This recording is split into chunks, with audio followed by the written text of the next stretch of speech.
గ్రూప్లో పెట్టండి. బుక్స్ తెచ్చుకున్న వాళ్ళు బుక్స్ చేత్తో పట్టుకొని జాగ్రత్తగా పెన్ బైబిల్ బుక్ జాగ్రత్తగా దగ్గర పెట్టుకోండి. కాన్సన్ట్రేషన్తో వాక్యం మీద పూర్తిగా మనసును ఉంచి కేంద్రీకరించి వాక్యాన్ని వినాలి అని నేను విజ్ఞప్తి చేస్తున్నాను. ఇలా చిన్న ప్రార్థన చేసుకుందాము. తల వంచండి. ప్రేమ నమ్మకం కలిగిన మా ప్రియ పరలోకపు తండ్రి, ఇప్పటి వరకు అమూల్యమైన మీ మాటలతో మీ యొక్క పిల్లల హృదయాలను బలపరిచినందుకు వందనాలు తండ్రి. నైనా మీ యొక్క వాక్యం ఎంత శక్తివంతమైందో మేము అర్థం చేసుకోగలము. ఆ శక్తిని మా హృదయాల్లోనికి పంపించడానికి ఉత్తమమైన మీ మార్గంలో మమ్మల్ని నిలబెడుతూ మాకు కావాల్సిన ఎన్నో జ్ఞాన సంగతులను మాకు నేర్పిస్తూ అమూల్యమైన మీ మాటలను మా హృదయంలో మీరు నివసింపచేస్తున్నందుకు వందనాలు తండ్రి. నాయనా, ఏ మాటలతో అయితే మేము బలపరచబడతామో ఆ మాటల్ని ఈరోజు ఈ క్షణంలో మాకు మరిన్ని దయచేయండి.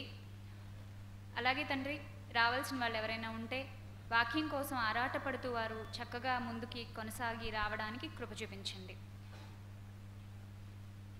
కార్యక్రమం అంతటిని కూడా ఘనంగా జరిగించి ఆ పరిశుద్ధాత్మ దేవుని సహాయాన్ని నాకు అనుగ్రహించి మీరు సంతోషపడే చక్కని ఉపదేశమును నేను అందించగలిగే స్థితిని నాకు ఇవ్వమని కోరుతూ, అలాగే విత్తబడుతున్న వాక్యం అపవాది వచ్చి ఎత్తుకొని పోకుండా భద్రం చేసుకునే మనసుని ఇక్కడ కూర్చున్న వాళ్ళందరికీ ఇవ్వమని వేడుకుంటూ, త్వరలో మా కొరకు రానయ్యున్న మా ప్రియ రక్షకుడైన యేసుక్రీస్తు ప్రభువారి పేరిట మిక్కిలి వినయంతో ఈ ప్రార్థన మనవులు సమర్పిస్తున్నాము మా కన్న తండ్రి.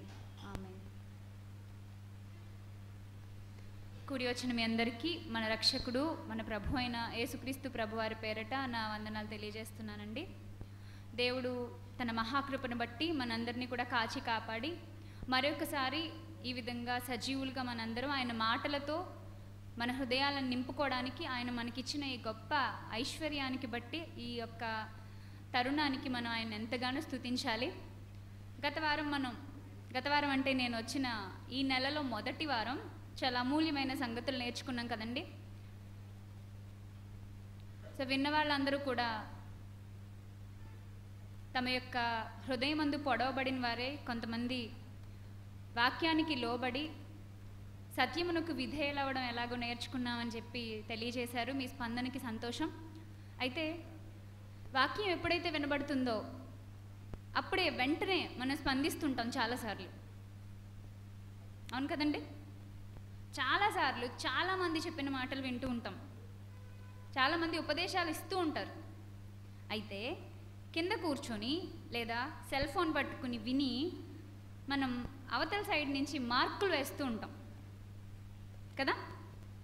వీళ్ళు బాగా చెప్పారు, వీళ్ళు బాగా చెప్పలేదు, ఫస్ట్ బాగా చెప్పారు తర్వాత బాగా చెప్పలేదు, లేదంటే వీళ్ళు మాట్లాడుతుంటే హృదయంలో నుంచి మంట పుట్టింది, లేదంటే నన్ను నేను సరి చేసుకోవాలనిపించింది, ఇలా రకరకాల అభిప్రాయాలు మనం వెల్లడిపరుస్తుంటాం.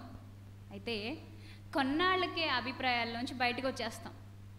చాలా బాగుంది, బాగా చెప్పారు, ఇక్కడి నుంచి నేను దేవుని కోసమే బ్రతకాలి, నాలో ఒక మంటని రేపారు అని ఏ ప్రసంగాల గురించి అయితే మనం మాట్లాడుకుంటామో ఆ ప్రసంగాలనే తూచా తప్పకుండా పాటించాలి అనే ఆలోచనలో నుంచి బయటకు వచ్చేసి మళ్ళీ షరామామూలే అన్నట్టుగా బ్రతుకుతుంటాం.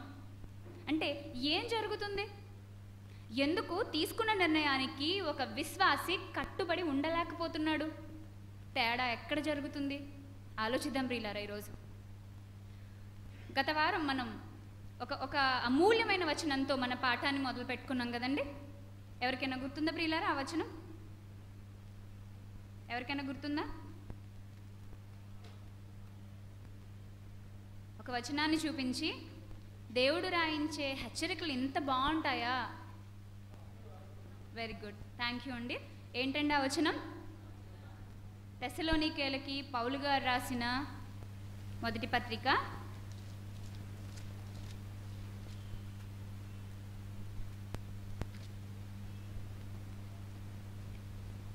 5వ అధ్యాయము, మొదటి పత్రిక 5వ అధ్యాయము 19వ వచనము. ఏంటండి అది? ఆత్మను ఆర్పకుడి. ఈ పాఠాన్ని ఎంతమంది విన్నారు? సంతోషం. సో విన్న మీరు దాని కంటిన్యూషన్ కూడా నేను మీతో పంచుకోవాలని ఆశపడుతున్నాను. ఇక వినని వాళ్ళు ఎవరైనా ఉంటే కనుక ఆడియో ఉందండి, ఇక్కడ మన మధు తమ్ముడు ఉన్నాడు, తనని అడగండి, తన దగ్గర తీసుకోండి. సో ఆత్మను ఆర్పకుడి అనే విలువైన మాటలని ఇక్కడ దేవుడు ఎందుకు పొందుపరిచారు అంటే, దేవునికి తన పిల్లలంటే చాలా ప్రేమ అండి. ఇది ప్రతి ఒక్కరూ తెలుసుకున్న విషయమే. ఎంత ప్రేమ అంటే తన బిడ్డల్ని కొన్ని పరిస్థితులు గుండా దాటించి, అవసరమైతే కొన్ని కష్ట నష్టాల గుండా వెళ్ళేట్టు చేసి తన పిల్లలకు కొన్ని పాఠాలు నేర్పించాలి అనుకుంటాడు. ఆయన అసలైన తండ్రా కాదా చెప్పండి? సమాజంలో కొంతమంది తల్లిదండ్రులు ఉంటారు, పిల్లల్ని అసలు కాలు కూడా కింద పెట్టకుండా పెంచుతుంటారు, మళ్ళీ అదేదో గొప్పగా చెప్తుంటారు. చూసారు అలాంటి తల్లిదండ్రుల్ని? పిల్లలకు ఒక్క పని కూడా నేర్పించకుండా గొప్పగా పెంచామండి మేము అని చెప్తుంటారు. సో వాళ్ళని బాయిలర్ కోళ్ళలాగా పెంచితే పెద్ద అయిన తర్వాత ఏమవుతారు వాళ్ళు? అలాగే అంటే తయారవుతారు. ఏ చిన్న కష్టం వచ్చినా ఏమైపోతారు? కృంగిపోతారు. కానీ బాధ్యత కలిగిన తల్లిదండ్రులను మనం ఎవరి గురించి మాట్లాడుకుంటాం? కష్టం ఏంటో పరిచయం చేసి, నాయన చిన్నప్పుడు కష్టాలంటే ఇలా ఉంటాయి, పెద్ద అయిన తర్వాత కష్టాలు వీటికి భిన్నంగా ఉంటాయి, కాబట్టి నువ్వు అన్ని పరిస్థితులు గుండా వెళ్ళి జీవితం అంటే ఏంటో తెలుసుకో నాయన అని చెప్పేవాళ్లే బాధ్యత కలిగిన తల్లిదండ్రులు. భూమి మీద కొంతకాలం పిల్లలకి శిక్షణ ఇస్తేనే వాళ్ళకి పెద్ద పెద్ద బిరుదులు ఇచ్చేసి బాధ్యత కలిగిన తల్లిదండ్రులు అంటున్నామే. మరి దేవాది దేవుడు ఎంత గొప్ప తండ్రి అండి! భూమి మీద ఉన్న తల్లిదండ్రుల కంటే గొప్పవాడా కాదా? అసలు చాలా గొప్పవాడండి. మాటలు ఏమైనా సరిపోతాయా ఆయన వర్ణించడానికి?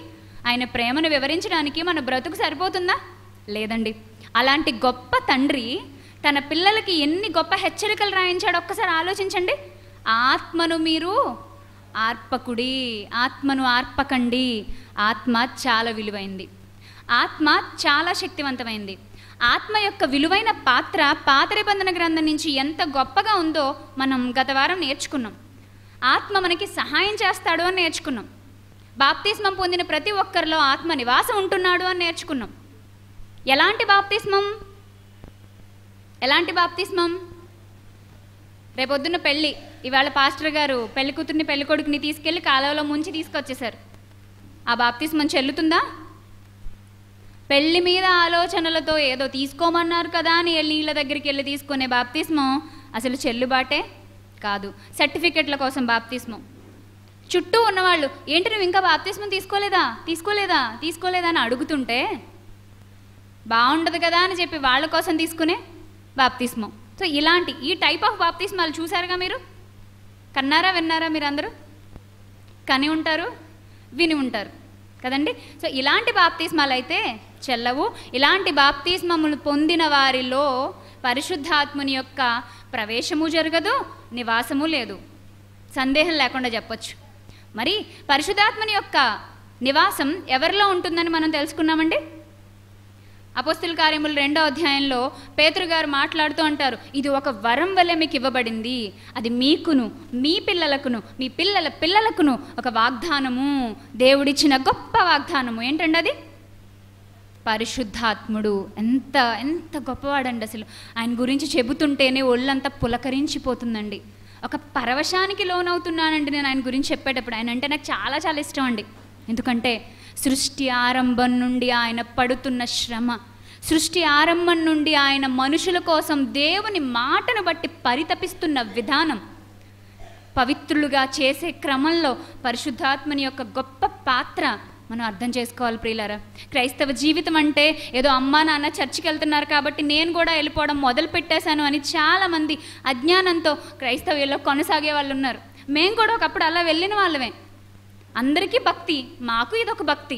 మా ఫ్రెండ్స్ ఏమో గుడికి వెళ్తారు, మేమేమో చర్చికి వెళ్తాం. పెద్ద తేడా ఏముంది? పరీక్షలు వస్తే వాళ్ళేమో అక్కడికి వెళ్ళి ఆగిపోయి దండాలు పెట్టుకుంటారు, మేమేమో చర్చికి వెళ్ళి పాస్టర్ గారితో ప్రార్థన చేయించుకుంటాం. వాళ్ళకి వాళ్ళ దేవుడు హెల్ప్ చేస్తాడు, మాకు మా దేవుడు హెల్ప్ చేస్తాడు. ఎంత అజ్ఞానం చూసారా? ఇప్పటికీ కొంతమంది పిల్లలు అలాగే ఉన్నారు చూసారా. ఎగ్జామ్స్ వరకు దేవుడు గుర్తురాడు, ఎప్పుడు పుస్తకాలు తీయలేడు, 10 రోజుల ముందో వారం రోజుల ముందో బుక్స్ తీసేస్తాడు, ప్రార్థన చేయించేసుకుంటాడు. అప్పటి వరకు గుడికి వెళ్ళి అసలు దేవుణ్ణి ఆలోచనలోనే లేనివాడు పరీక్షల ముందు రోజు లేదా పరీక్షల రోజు పాస్టర్ గారితో ప్రార్థన చేయించుకొని పెన్నుకి ప్రార్థన, అట్టకి ప్రార్థన. ఇది అసలు పరీక్షల సీజన్ కదండి. సో దాని మీద పరిశుద్ధాత్ముని పేర్లు, పరిశుద్ధాత్మునికి ఏదో ఒక ఆకారాన్ని ఇచ్చేసి ఆయన గురించిన మాటలు 2-3 రాసేసి ఆ బొమ్మలు ఫోటోలు అంటించుకోవడం ఎంత అవమానకరం అండి ఇది. క్రైస్తవ్యం అంటే చాలా విలువైందండి, చాలా అంటే చాలా విలువైంది. అంత విలువైన క్రైస్తవ్యంలో కొనసాగుతున్న మన విలువ మొదట మనం తెలుసుకోవాలి. ఒకనొక రోజున ఒక పిల్లాడు వీధిలో ఆటలు ఆడుతున్నాడంట. ఆడుతున్నప్పుడు మట్టిలో ఆడుకునేటప్పుడు ఆ అబ్బాయికి చిన్న గాజు బంతి లాంటిది ఒకటి దొరికింది. ఆడాడు ఆడాడు ఆడాడు ఫ్రెండ్స్తో. సాయంత్రం అయిపోయింది, ఇంటికి వెళ్ళిపోయాడు అలసిపోయి. ఇంటికి వెళ్ళిపోయిన తర్వాత పక్కన పెట్టేసి తన పని తను చేసుకుంటున్నాడు. వాళ్ళ అమ్మ చూసింది, వాళ్ళ నాన్నకి తీసుకెళ్ళి చూపించింది, అబ్బాయి ఏదో తీసుకొచ్చాడండి అని. వాళ్ళ నాన్న చూసి ఎంతో ఆశ్చర్యపోయాడు. ఎందుకని? అది మామూలుగా ఆడుకునే గాజు బంతి కాదు, అది చాలా చాలా ఖరీదున్న ఒక జాతిరత్నం లాంటిదట. తన తండ్రి దాన్ని జాగ్రత్తగా అబ్జర్వ్ చేసి దాని విలువను గుర్తించి షాపుకు పట్టుకెళ్ళి దాన్ని అమ్ముకుని సొమ్ము చేసుకున్నాడు. ఈ ఎగ్జాంపుల్లో మీకు చాలా లోతైన సంగతులు అర్థం కావాలి. ఆ బాబుకు ఆడుతున్నంతసేపు తెలిసిందా దాని విలువ? తెలిసిందండి? నిజంగా తెలిస్తే అసలు అంతసేపు ఆడతాడేంటి? ఏం చేస్తాడు? ముందే నాన్నోయ్ నాకేదో దొరికేసింది చూడు, దీని విలువ ఏదో లక్షల్లో ఉంటుందట. ఒకసారి పట్టుకెళ్ళి షాప్కి మనకి బాగా డబ్బులు వచ్చేస్తాయి ఇలా అంటాడు కదా. విలువ తెలియని వాడి దగ్గర ఉన్నంతసేపు అది గాజు పెంకే. విలువ తెలిసిన వాడి చేతిలోకి వెళ్ళినప్పుడు అది వజ్రమై కూర్చుంటుంది. క్రైస్తవ జీవితానికి దేవుడిచ్చిన వరం బైబిల్ వాక్యం. దీని విలువ మనం గుర్తిస్తే ఇది మనకి వజ్రం కంటే విలువైనదిగా కనిపిస్తుంది. దీని విలువ మనం గుర్తించలేదనుకోండి, తెల్ల కాగితం మీద నల్లక్షరాలుగానే ఎప్పటికీ ఉండిపోతుంది. కాబట్టి దేవుడు మనకిచ్చిన వరముల యొక్క విలువను తెలుసుకుని బ్రతుకుతామండి. ఎన్ని రోజులు బ్రతుకుతామండి? కొద్ది రోజులండి, తర్వాత అయిపోతుంది మన జీవితం. అంతే కదండి. మొన్ననే చెప్పాను నేను, అప్పుడే వెనక్కి తిరిగి చూసుకుంటే సగం జీవితకాలం పూర్తయిపోయింది, నీడ వల్లే గతించిపోయింది అన్నట్టుగా ఉంది. అప్పుడే నాకు 30 ఏళ్ళు వచ్చేసాయా, అప్పుడే నాకు 40 ఏళ్ళు వచ్చేసాయా, అరే రేపు మొన్నే కదా, నేను యంగ్స్టరే కదా ఇంకా, అయ్యో అప్పుడే నా జుట్టు నల్లబడిపోయింది, తెల్లబడిపోయింది, మొహం మీద మొటిమలు ఎక్కువైపోయాయి, లావైపోయానే, సన్నమైపోయానే. బాహ్య రూపం కోసం అది క్షీణించిపోతుంటే ఎంత ఆరాటం చూసారా. కానీ ప్రియులారా, దేవాది దేవుడు మనకిచ్చిన ఈ క్రైస్తవ్యం యొక్క విలువను గమనించిన మనం ఆత్మ యొక్క విలువను తెలుసుకుంటూ బ్రతుకుతాం. మనం గత వారం పరిశుద్ధాత్ముడు మనలోకి వచ్చిన తర్వాత, మనలో నివాసం చేయడం మొదలుపెట్టిన తర్వాత ఆయన మనకి ఎలాంటి సహాయాలు చేస్తాడో నేర్చుకున్నాం కదండి. ఎవరైనా కొన్ని జ్ఞాపకం చేయగలరా? పరిశుద్ధాత్ముడు మనలోకి వచ్చి నివాసం ఉంటూ ఎలాంటి సహాయ సహకారాలు ఒక మనిషికి అందిస్తాడు, ఒక విశ్వాసికి అందిస్తాడు? నెంబర్ 1, తీర్పును గూర్చి, పాపాన్ని గూర్చి, లోకాన్ని ఆయన ఒప్పుకునేలా చేస్తాడు. నెక్స్ట్, చేతులెత్తిన వాళ్ళందరూ రాసుకోలేదా ప్రియులారా? మరి తప్పు చేయడానికి హెచ్చరిస్తాడు. ఇంకా దేవుని కుమారులుగా మనల్ని నడిపిస్తాడు. నూతనమైన స్వభావాన్ని మనలో పుట్టిస్తాడు. ఇంకా ఆయన మనకి సంచకరువుగా ఉంటాడు, మనల్ని రక్షిస్తాడు, మన ఆలోచనలకు కంచెగా ఉంటాడు. నెక్స్ట్, మన బలహీనతలను మనం అధిగమించి ఎలా ప్రార్థన చేయాలో కూడా మనకి నేర్పిస్తాడు, మనకి తోడుగా ఉంటాడు. ఆత్మఫలాలు మనం ఫలించేలాగా మనకి సహాయం చేస్తాడు. ఎన్ని పనులు ఉన్నాయండి అసలు? ఇన్ని పనులు చేసేవాళ్ళు ఎవరున్నారు చెప్పండి? ఇంట్లో ఆడవాళ్ళకి చాలా పనులు ఉంటాయి కదా. కొన్నిసార్లు విసుగొచ్చేస్తుంటుంది మనకి. ఆ విసుగంతా భర్త మీద, పిల్లల మీద చూపించేస్తారు కొంతమంది అయితే. ఎన్ని పనులను చూసుకోమంటారు నన్ను ఇలా అంటారు. ఈ కొన్ని పనులకే మనం అలసిపోతున్నామే. పరిశుద్ధాత్ముడికి ప్రపంచవ్యాప్తంగా దేవుని కొరకు లోకము నుండి వేరే ప్రత్యేకించబడిన జనాంగం ఉంది. వాళ్ళే క్రైస్తవులు. ఆ క్రైస్తవుల్ని దేవుని కొరకు నిలబెట్టడంలో, కాపాడడంలో ఆయన పాత్ర అనిర్వచనీయం అండి. అసలు మాటలు రావట్లేదండి ఆయన గురించి, ఆయన కష్టం గురించి చెప్పడానికి. అలాంటి ఆత్మను ఆర్పితే, అలాంటి ఆత్మనే దుఃఖపరిస్తే ఊరుకుంటాడా దేవుడు? ఊరుకోడు కదండి. అలాంటి ఆత్మ విషయంలో పొరపాటు చేస్తే దేవుడు ఊరుకుంటాడా? ఎందుకంటే ఆయన పడుతున్న కష్టం దేవుని ఎదుట, దేవుని సంఘం కొరకు, దేవుని పిల్లల కొరకు పడుతున్నది. ఈరోజు మరిన్ని సంగతులు నేర్చుకుందామండి. పరిశుద్ధాత్ముడు మరిన్ని సహాయ సహకారాలు మనలో ఉండి ఎన్ని అందిస్తాడో మనం నేర్చుకున్నప్పుడు మన మనోనేత్రాలు అసలు వెలిగించబడకుండా ఎవ్వరూ ఆపలేరండి. మన హృదయం ఆనందంతో, కృతజ్ఞతతో, స్తుతులతో నిండిపోతుందండి. దేవుణ్ణి స్తుతించకుండా మనం ఉండలేమండి. చూడండి పరిశుద్ధాత్ముడు మనకి ఇంకా ఎన్ని సహాయాలు అందిస్తాడు. కొరింథీయులకు రాసినటువంటి మొదటి పత్రిక 2వ అధ్యాయము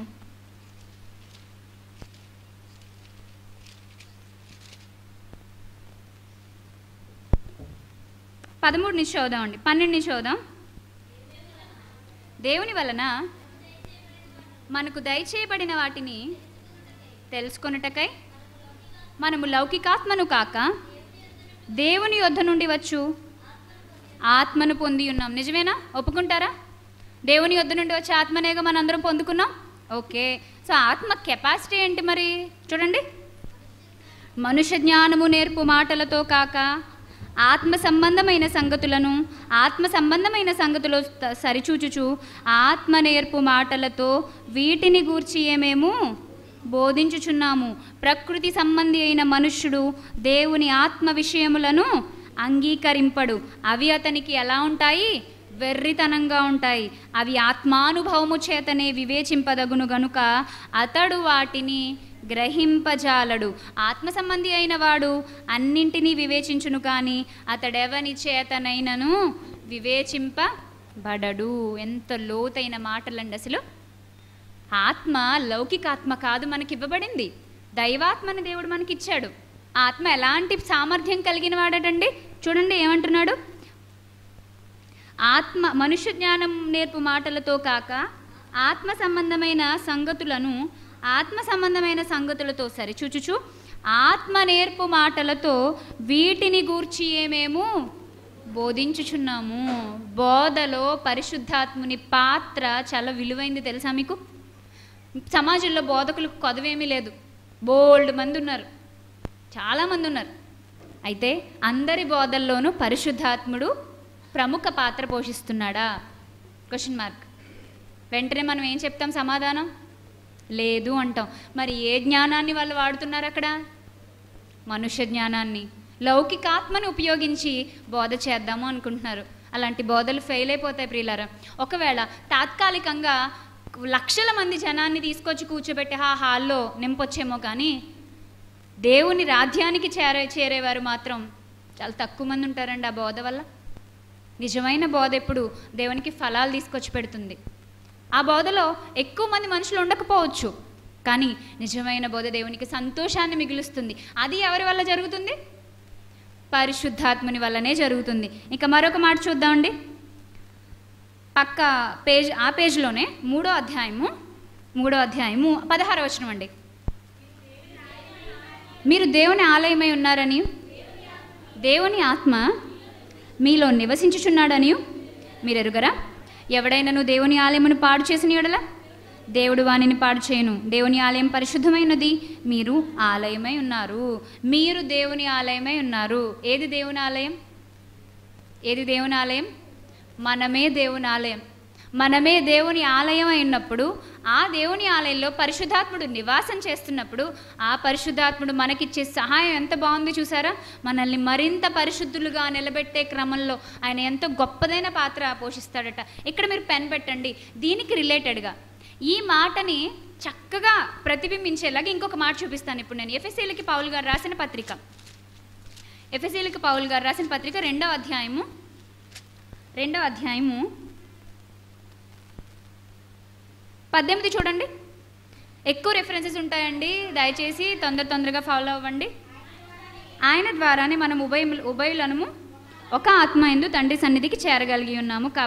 కాబట్టి మీరికి మీదట పరజనులు పరదేశులనై ఉండక పరిశుద్ధులతో ఏకపట్టణస్థులను దేవుని ఇంటివారే ఉన్నారు. ఈ మాటలు ఒక్కసారండి బైబిల్ చదివేటప్పుడు ఎవరెవరితో మాట్లాడుతున్నారు, ఏ జాతిని ఉద్దేశించి ఈ సందర్భంలో మాట్లాడారు, భక్తుడు లేదా గ్రంథకర్త అసలు ఏ ఉద్దేశంతో ఈ మాటలు ఎత్తుకున్నారు, ఇవన్నీ ఆలోచించాలి. ఇక్కడ ఈ మాటలు రాస్తున్నది పరిశుద్ధాత్మని సహాయంతో పౌలు గారు ఎవరికి రాస్తున్నారు? ఎఫెసీ అనే ఒక సంఘానికి రాస్తున్నారు. అది అన్యజనుల పట్టణం. అన్ని జనులతో మాట్లాడుతూ అంటున్నారు, మమ్మల్ని మధ్య గోడ కట్టేసి విభజించేదిగా ధర్మశాస్త్రం ఉంది. కానీ ఇప్పుడు ఆ ధర్మశాస్త్రాన్ని పడగొట్టి యేసుక్రీస్తు మనిద్దరిని ఉభయులని ఏకం చేశాడు. ఏకం చేసిన ఆ యేసుక్రీస్తు తర్వాత మనం ఒక్క ఆత్మ ద్వారా ఏమయ్యాము చెప్తున్నాడుగా ఇక్కడ. ఒక్క ఆత్మ ఎందే తండ్రి సన్నిధికి చేరగలిగామని చెప్పి ఏమంటున్నాడు? 20వ వచనం నుంచి జాగ్రత్తగా చూడండి ప్రియులారా. క్రీస్తు యేసే ముఖ్యమైన మూలరాయి అయి ఉండగా అపోస్తలులు ప్రవక్తలు వేసిన పునాది మీద మీరు కట్టబడి ఉన్నారు. ప్రతి కట్టడము ఆయనలో చక్కగా మర్చబడి ప్రభువునందు పరిశుద్ధమైన దేవాలయమగుటకు వృద్ధి పొందుచున్నది. ఆయనలో మీరు కూడా ఆత్మమూలముగా దేవునికి నివాస స్థలమై ఉండుటకు కట్టబడుచున్నారు. ఇక్కడేమో దేవునికి మీరే ఆలయం అన్నాడు. అసలు ఎలా ఆలయం అవుతామో ఇక్కడ వివరణ ఇచ్చాడు. బైబిల్ ఎంత బాగుందో చూసారా? ఏంటి, ఇక్కడేమో పరిశుద్ధాత్ముడు ఉంటాడన్నారు, ఇక్కడేమో దేవుడు ఉంటాడంటున్నారు. మనం ఏమన్నా డబుల్ బెడ్రూమ్ ఫ్లాటా? దేవుడు ఇలా మాట్లాడుతున్నాడు. ఎంతమంది ఉంటారండి ఇంతకీ మనలో? పరిశుద్ధాత్ముడు ఉంటాడా? దేవుడు నివాసం ఉంటాడా? యేసుక్రీస్తు ఉంటాడా? ఎంతమంది ఉంటారు? ఎంతమంది ఉండగలరండి మనలో? ఆలోచిద్దామండి. ఎంతమంది ఉంటారు? వీళ్ళు శక్తివంతమైన ఆత్మలు. ఎవరు?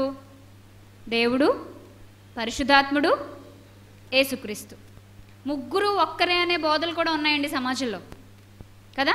ముగ్గురు ఒక్కరేనే చాలా బీభత్సమైన కన్ఫ్యూజన్లకు తోసేసే బోధలు ఉన్నాయి. కానీ ముగ్గురు ఉన్నారు, ముగ్గురు పని చేస్తున్నారు, ముగ్గురు పని చేశారు. ముగ్గురిది విలువైన పాత్ర బైబిల్ మనకి సుస్పష్టంగా దానిని తెలియజేస్తుంది. ప్రియులారా, ముగ్గురు మనలోనే నివాసం ఉండే అవకాశం ఉంది. మీకు మరొక వచనం చూపిస్తానే. యోహాను సువార్త 15వ అధ్యాయం చూడండి. మళ్ళీ మనం ఇక్కడికి వద్దాం ప్రియులారా, కానీ సందర్భం వచ్చింది కాబట్టి నేను ఈ వచనం చూపిస్తున్నాను. యోహాను సువార్త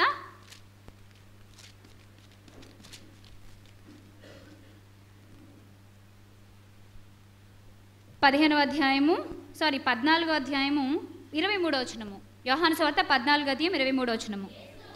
యేసు, ఒకడు నన్ను ప్రేమించిన యెడల వాడు నా మాట గైకొనును, అప్పుడు నా తండ్రి వానిని ప్రేమించును, మేము వాని యొద్దకు వచ్చి వాని యొద్ద నివాసము చేతుము. నన్ను ప్రేమింపని వాడు నా మాటలు గైకొనడు. మీరు వినుచున్న మాట నా మాట కాదు, నన్ను పంపిన తండ్రిదే. ఇంతకీ యేసుక్రీస్తు ఏమంటున్నారు? ఒకడెవరైనా ఐ లవ్ జీసస్ అని చెబితే మీరు ఆ పదాలని, పెదాల మీద నుంచి వచ్చే ఆ పదాలని నమ్మకండి. ఏమి నమ్మాలి? దేన్ని చూసి ఐ లవ్ జీసస్ అని చెప్పాలి? అతని యొక్క క్రియలను చూసి. అతను నా మాట వింటే నన్ను ప్రేమిస్తున్నట్టు లెక్క. అప్పుడు ఎవరైతే అలా నా మాట విని నేను చెప్పిన పనులు చేస్తారో వాళ్ళ దగ్గరికి వచ్చి మేము ఏం చేస్తాము? ఎవరెవరు ఉంటారట యేసుక్రీస్తు మాటల ప్రకారంగా? తండ్రి, యేసుక్రీస్తు. ఇప్పుడు టోటల్గా ఈ వచనాలు మనం 3 చూసాం కదండి. ఏమేమి వచనాలు చూసాము? కొరింథీ పత్రికలో ఒక వచనం చూసాం, ఎఫెసీ పత్రిక 2వ అధ్యాయంలో ఒక వచనం చూసాం, యోహాను సువార్త 14వ అధ్యాయంలో కూడా ఒక వచనం చూసాం. ఈ వచనాల సారం మనకేం తెలియజేస్తుంది? టోటల్గా మానవునిలో దైవము నివాసం చేయడానికి, వాసం చేయడానికి ఇష్టపడుతున్నాడు. మరి ఆ మనిషి దేవునికి చోటు ఇవ్వడానికి ఇష్టపడుతున్నాడా? ఆలోచించండి. ఇష్టపడట్లేదా? ఇష్టపడకపోతే మన బ్రతుకు వ్యర్థం అండి. ఇంత గొప్పవాళ్ళు వచ్చి మనలో నివాసం చేస్తానంటే మనకేంటండి నొప్ప? మన ఇంటికి అప్పుడప్పుడు గెస్టులు వస్తూ ఉంటారు.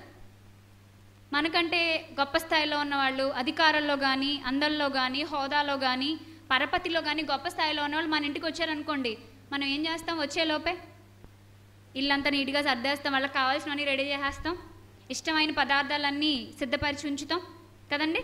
వాళ్ళని ఎంతో గౌరవ మర్యాదలతో రిసీవ్ చేసుకుంటాం. సో వాళ్ళు వచ్చిన తర్వాత వాళ్ళని అవమానపరిచే విధంగా మనం ఏ పనులు చేయమండి. అతిథి మర్యాద అండి, మనకు ఆ మాత్రం తెలీదా? ప్రతి ఒక్కరికి తెలుసు అతిథి మర్యాద కదండి. అతిథి అంటే వచ్చి వెళ్ళిపోయేవాడండి, కాసేపు ఉండి వెళ్ళిపోతాడు. మన ఇల్లు ఎవరు రాసిచ్చేమో ఆయనకి కదండి. మన ఆస్తులు ఏమన్నా అతని పేరు రాసేస్తామా వచ్చిన అతిథికి? అబ్బాయి అసలు అలాంటివి ఎలా కుదురుతాయి? వచ్చి వెళ్ళిపోయే వాళ్ళకే ఇంత విలువిస్తున్నామే, వచ్చి మనలో శాశ్వతంగా ఉండిపోతామని చెబుతున్న ఈ మహనీయుల ఉద్దేశం మనకు అర్థం కావాలండి. దేవుడు మనలో ఉంటానంటున్నాడు. దానికి సిద్ధపరిచేవాడెవరు? సిద్ధపరిచేవాడెవరండి? పరిశుద్ధాత్ముడు. పరిశుద్ధాత్ముడు మీలో లేకపోతే మీ ఇంటిని శుభ్రంగా ఉంచే పని జరగదు. మీ ఇల్లు శుభ్రంగా లేకపోతే దేవుడు వచ్చి దాంట్లో ఉండడు. టోటల్గా విషయం మీకు అర్థమై ఉండాలి. పరిశుద్ధాత్ముని పాత్ర ఎంతో విలువైన పాత్ర. మనల్ని పరిశుద్ధులను చేసే క్రమంలో దేవుడు వచ్చి నివాసం ఉండడానికి పరిస్థితులను కల్పిస్తాడు పరిశుద్ధాత్ముడు. అర్థమైందండి మీకు? సో మళ్ళీ మనం ఎక్కడికి వెళ్దాం? కొరింథీయులకి, ఎఫెసీ పత్రిక వెళ్దాం. ఎఫెసీ పత్రిక 2వ అధ్యాయము 22వ వచనము. ఎఫెసీ పత్రిక 2వ అధ్యాయం 22వ వచనము చదవండి. ఆయనలో మీరు కూడా ఆత్మ మూలముగా దేవుని నివాస స్థలమై ఉండడానికి కట్టబడుచున్నారు. ఎవరితో మాట్లాడుతున్నారండి మాటలు? ఎఫెసీ అనే సంఘానికి రాస్తూ మీరు ఇంకా కట్టబడుతున్నారు. బిల్డింగ్ నిర్మాణంలో ఉంది అంటే అందులో వెళ్ళి ఉండడానికి అవకాశం ఉంటుందా? గృహప్రవేశం ఫంక్షన్ అవ్వాలా? గృహప్రవేశం ఫంక్షన్ అయినా ఉండదు. ఎప్పుడు ఉంటుంది?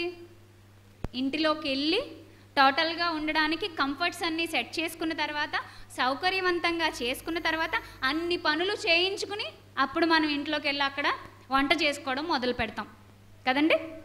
ఇక్కడ మనం దేవుని కొరకు నిలబడ్డానికి మనలో ఉన్న లోపాలను ఒక్కొక్కటి రోజు రోజుకి విశ్వాస జీవితంలో సంవత్సరాలు మనలోకి దొర్లిపోతున్నప్పుడు దేవుడు మనలో ఉండే విధంగా పరిశుద్ధాత్ముడు మనల్ని సిద్ధపరుస్తాడట.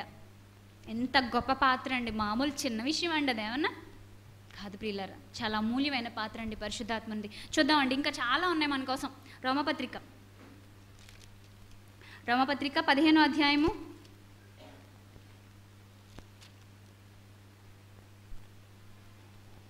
32వ వచనంలో చాలా లైన్స్ ఉన్నాయి. 7th లైన్ చూడండి ప్రియులారా.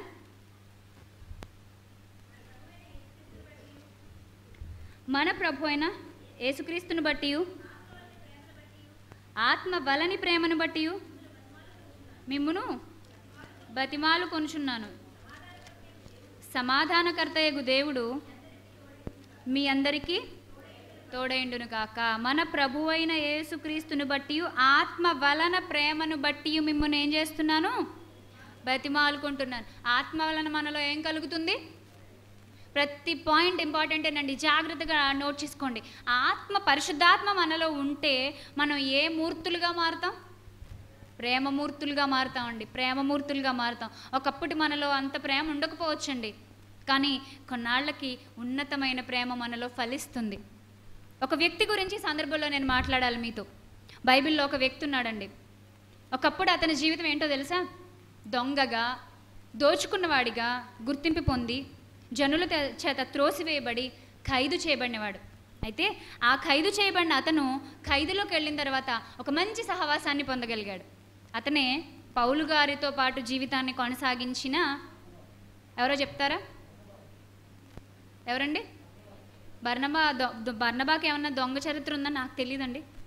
ఆయన గతం దొంగ అని నాకైతే తెలీదు. బైబిల్లో ఒక పత్రిక ఉంటుంది, సింగిల్ అధ్యాయం ఉంటుంది, ఫిలమోనుకు రాసిన పత్రిక. సో ఆ ఫిలమోనుకు రాసిన పత్రికలో ఒక వ్యక్తి మనకు కనిపిస్తాడు, ఒనేసిము. పేరు విన్నారా ఎవరైనా? వినలేదుగా? విన్నారా? వింటే చాలా సంతోషం అండి. బైబిల్ చక్కగా చదువుతున్నారు. ఒనేసిము అది మీరు ఇప్పుడు చదివి నేను అంత వివరించి చెప్పాలంటే ఇప్పుడు కొంచెం టైం పట్టుద్ది, కాబట్టి క్లుప్తంగా చెప్తాను. మీరు తర్వాత మీ ఆసక్తిని బట్టి చదువుకోండి. ఆసక్తి ఎవరికుంటే వాళ్ళు చదువుకోండి. ఒనేసిము గారండి ఆయన పేరు. ఆయన గతం ఎలాంటిదంటే, ఫిలమోనుకి పౌలు గారు రాసిన పత్రిక. చూసారా హెడ్డింగ్ ఏంటి? ఫిలమోనుకు రాసిన, అపోస్తులైన పౌలు ఫిలమోనుకు రాసిన పత్రిక. అంటే ఎవరెవరి మధ్య ఉత్తర ప్రత్యుత్తరాలు జరుగుతున్నాయి? ప్రత్యుత్తరాలు ఏం లేవు, ప్రస్తుతానికి ఉత్తరాలే. ఎవరు రాశారు ఉత్తరం? పౌలు గారు లెటర్ రాస్తున్నారు. డియర్ ఫిలమోన్, ఎలా ఉన్నావు? బాగున్నావా? నీకు ఒక సంగతి చెప్పాలనుకుంటున్నాను. నువ్వంటే నాకు చాలా ఇష్టం. అయితే నీకు ఈరోజు ఒక ఇంపార్టెంట్ మ్యాటర్ చెప్దాం అనుకుంటున్నాను. అదేంటంటే, ఒక వ్యక్తిని పంపిస్తున్నాను నీ దగ్గరికి. ఎవరో తెలుసా? నా ప్రాణము వంటి వాడు అంటాడు. అన్నాడండి అక్కడ. రిఫరెన్స్ అంతా చెప్పండి, నేను తీయలేదు ఆ సందర్భాన్ని. నా ప్రాణము వంటి వాడైనా ఒనేసిము నేను ఖైదులో ఉన్నప్పుడు నాకు చాలా హెల్ప్ చేశాడు. నా సహచర్యంలో అతనిలో చాలా మార్పు వచ్చింది. అవునులే, అతని గతం గురించి నేను విన్నాను. నిజంగా ఈ లెటర్ అంతా చదవండి, అతని రచన శైలి నిజంగా కట్టి పడేస్తుందంటేనండి మనల్ని. ఎంత తెలివిగా మాట్లాడతారో పౌలు గారు. ఫిలోమోను, నేను చెప్పేది జాగ్రత్తగా విను, ఒనేసిము ఒకప్పుడు నీకు నష్టమే చేశాడు. ఎందుకంటే అతను ఒకవేళ తప్పు చేసి ఖైదుకు వచ్చి ఉంటాడండి. పూర్వకాలంలో మనుషులు అమ్మేసేవారు కదండి, బానిసలుగా అమ్మేసేవారు. అలా కొనుక్కున్నప్పుడు ఎవరైతే కొనుక్కున్నారో వాళ్ళ దగ్గర కొంతమంది నమ్మకంగా ఉండేవారు కాదట. ఏదో ఒక పని చేసి తప్పించుకుని పారిపోవడానికి ప్రయత్నించేవారు. అలాంటి నేపథ్యంలోనే ఒకవేళ ఒనేసిము గారు ఏదో ఒక తప్పు చేసి ఉండొచ్చు, కన్ఫర్మ్ అది. కాబట్టి ఫిలమోను గారి ద్వారా అతను ఎక్కడికి వెళ్ళిపోయాడు? జైలుకి వెళ్ళిపోయాడు. ఇప్పుడు ఇద్దరు వ్యక్తుల మధ్య సంధి కుదుర్చుతున్నాడు. ఎవరు? పౌలు గారు. నువ్వు అనుకుంటున్నట్టు అతను నీకు ఒకప్పుడు గతంలో హాని చేసి ఉండొచ్చు, చాలా నష్టం కలిగించి ఉండొచ్చు, కానీ ఇప్పుడు నా ప్రాణం వంటి వాడు అయిపోయాడు. పౌలు ఎవరిని పడితే వాళ్ళని నమ్మేసే రకం అండి? మాటలకి పడిపోయే రకమా? ప్రేమగా 4 కబుర్లు చెప్పేస్తే ఇంత ఉబ్బిపోయే రకమా? కాదండి. ఎదుట వ్యక్తి క్యారెక్టర్ ఎలాంటిదో తెలుసుకుని మసలుకునేంత టాలెంట్ ఎవరి దగ్గర ఉంది? పౌలు గారి దగ్గర ఉంది. ఎందుకంటే ఆయన ఆత్మపూర్ణుడండి, ఆత్మ చేత నడిపించబడ్డాడు. అలాగే బైబిల్లో రాయబడిన ప్రతి మాట వెనక పరిశుద్ధాత్మని సహాయం సహకారం ఉంది అని పేతురు గారు రాసినటువంటి పత్రికలో 1వ అధ్యాయంలో 21, 22 వచనాల్లో మనం చూస్తాం. లేఖనము ఏ యొక్క మనిషి ఇచ్చను బట్టి పుట్టదు, కానీ మనుషులు పరిశుద్ధాత్మ చేత ప్రేరేపించబడిన వారై దేవుని మూలముగా రాశారు అంటాడు. అంటే పరిశుద్ధాత్మని యొక్క ఇంపార్టెన్స్ చూడండి. బైబిల్ రాయబడడంలో కూడా పరిశుద్ధాత్మని యొక్క ఇంపార్టెన్స్ బాగా నిర్వచనీయం అండి. ఈ బైబిల్ ఎలా మన కళ్ళ ముందు ఉందంటే ముందు మొదటి పాత్ర ఎవరిది? పరిశుద్ధాత్మనిది. ఆయన ఎంతోమందిని వాడుకున్నారు. అలా వాడుకున్న వారిలో పౌలు గారు కూడా ఉంటారు. సో ఆ పౌలు గారు అంటున్నారు, ఫిలమోను గతంలో నీకు హాని చేసి ఉండొచ్చు, కానీ నా దగ్గరికి వచ్చిన తర్వాత నా సహచర్యంలో, నా ఫ్రెండ్షిప్లో అతను చాలా బాగా మారిపోయాడు. ఒకవేళ నీకు అతను ఏమన్నా చెల్లించాలంటే గనక మనం చూసుకుందాం. నా లెక్కలో చూసుకో ఫిలమోను, నీ దగ్గరికి పంపిస్తున్నాను, జాగ్రత్తగా చూసుకో. ఎంత అమూల్యమైన మాటలండి. అంటే ఒకప్పటి పాత రోత బతుకును ఒక మంచి ఆత్మ సంబంధితో నడుస్తూ ఎలా మార్చుకున్నాడో చూసారా? ఎవరండి ఆయన? ఒనేసిము. ఒనేసిము అనే మాటకి అక్కడ ఫుట్ నోట్లో ఒక మాట ఉంటుంది, అర్థం ఏంటో చెప్తాడు. సహాయకరమైన వాడు. సహాయకరమైన వాడంట ఆయన. ఒకప్పుడు సహాయకరమైన వాడు కాదు, కానీ రాను రాను ఎవరి సహవాసంలో అలా అయిపోయాడు? సమాజంలో ఒక సామెత ఉంటుందండి, 6 నెలలు సహవాసం చేస్తే వారే వీరవుతారు. అది ఎలాంటి సహవాసం డిసైడ్ చేసుకోవాల్సింది మనం. ఒకవేళ చెడ్డ సహవాసం చేసామనుకోండి, ఏమైపోతాం? చెడ్డవారుగానే అయిపోతాం. ఒనేసిము గారి సహవాసం ఎవరితో మొదలైంది? పౌలు గారితో మొదలైంది. అందుకేనండి ప్రేమ కలిగి ప్రవర్తించడానికి తను తగ్గించుకున్నాడండి. లెటర్ రాశాడంటే ఒనేసిముకు తెలియకుండా రాస్తాడు ఏంటండి పౌలు గారు? ఒనేసిముతో మాట్లాడి, నాయన నువ్వు ఎక్కడి నుంచి వచ్చావో అక్కడికే వెళ్ళు. అమ్మో అక్కడికి వెళ్ళాలా? నన్ను రానిస్తారా? తప్పకుండా రానిస్తారు. క్రీస్తు ప్రేమ అలాంటిది. వెళ్తావా? వెళ్తానండి, ఖచ్చితంగా వెళ్తాను. తప్పు చేశాను, క్షమాపణ కోరుకుంటాను. ఎంత బాగుందండి బైబిల్. చూసారు ఇలా చదివితే? ప్రేమ ఆత్మ ఉంటే డెవలప్ అవుతుంది. మనలో ప్రేమ ఉండాలండి. క్రీస్తులా ప్రేమ ఉంది, అపోస్తలులా ప్రేమ ఉంది, ఎంతోమంది ప్రారంభ సంఘ క్రైస్తవుల్లా ప్రేమ ఉంది, బైబిల్ కోసం ప్రాణాలు అర్పించిన వాళ్ళలో ప్రేమ ఉంది. అలాగే ఆత్మ కలిగించే మరొక సహాయాన్ని కూడా మనం చూద్దాం ప్రియులారా. ఎఫెసీలకు రాసినటువంటి పత్రిక, పౌలు గారు ఎఫెసీకి రాసిన పత్రిక 4వ అధ్యాయము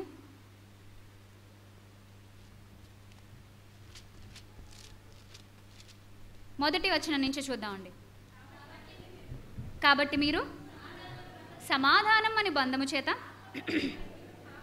ఆత్మ కలిగించు ఐక్యమును కాపాడుకునుటయందు శ్రద్ధ కలిగిన వారే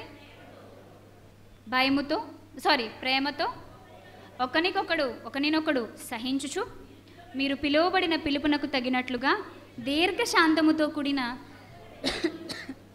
సంపూర్ణ వినయముతోనూ సాత్వికముతోనూ నడుచుకొనవలెనని ప్రభువును బట్టి ఖైదీనైన నేను మిమ్మును బ్రతిమాలు కొనుచున్నాను. ఏమంటున్నాడండి? ప్రారంభంలోనే ఒక మాట అన్నాడు, మనల్ని కట్టి పడేసే మాట అండి ఇది.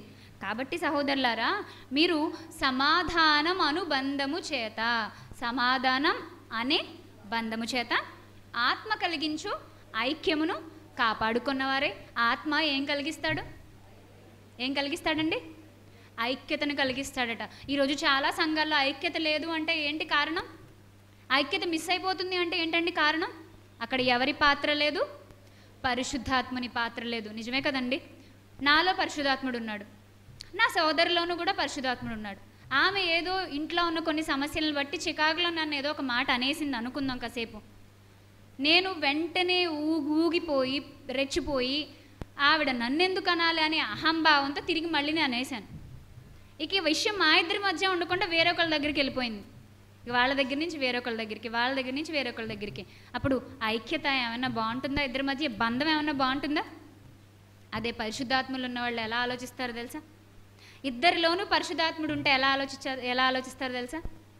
ఒక మాట అంటే నా సోదరుడే కదా, ఏ పరిస్థితుల్లో ఉండి అలా మాట్లాడాడో, సర్లే ఒకసారి కూర్చుని మాట్లాడుకుందాం, లేదా ఒకసారి విషయాన్ని తేల్చుకుందాం, ఇలా ఆలోచిస్తారు తప్ప విషయాన్ని పాడు చేసుకోవాలనుకోరండి.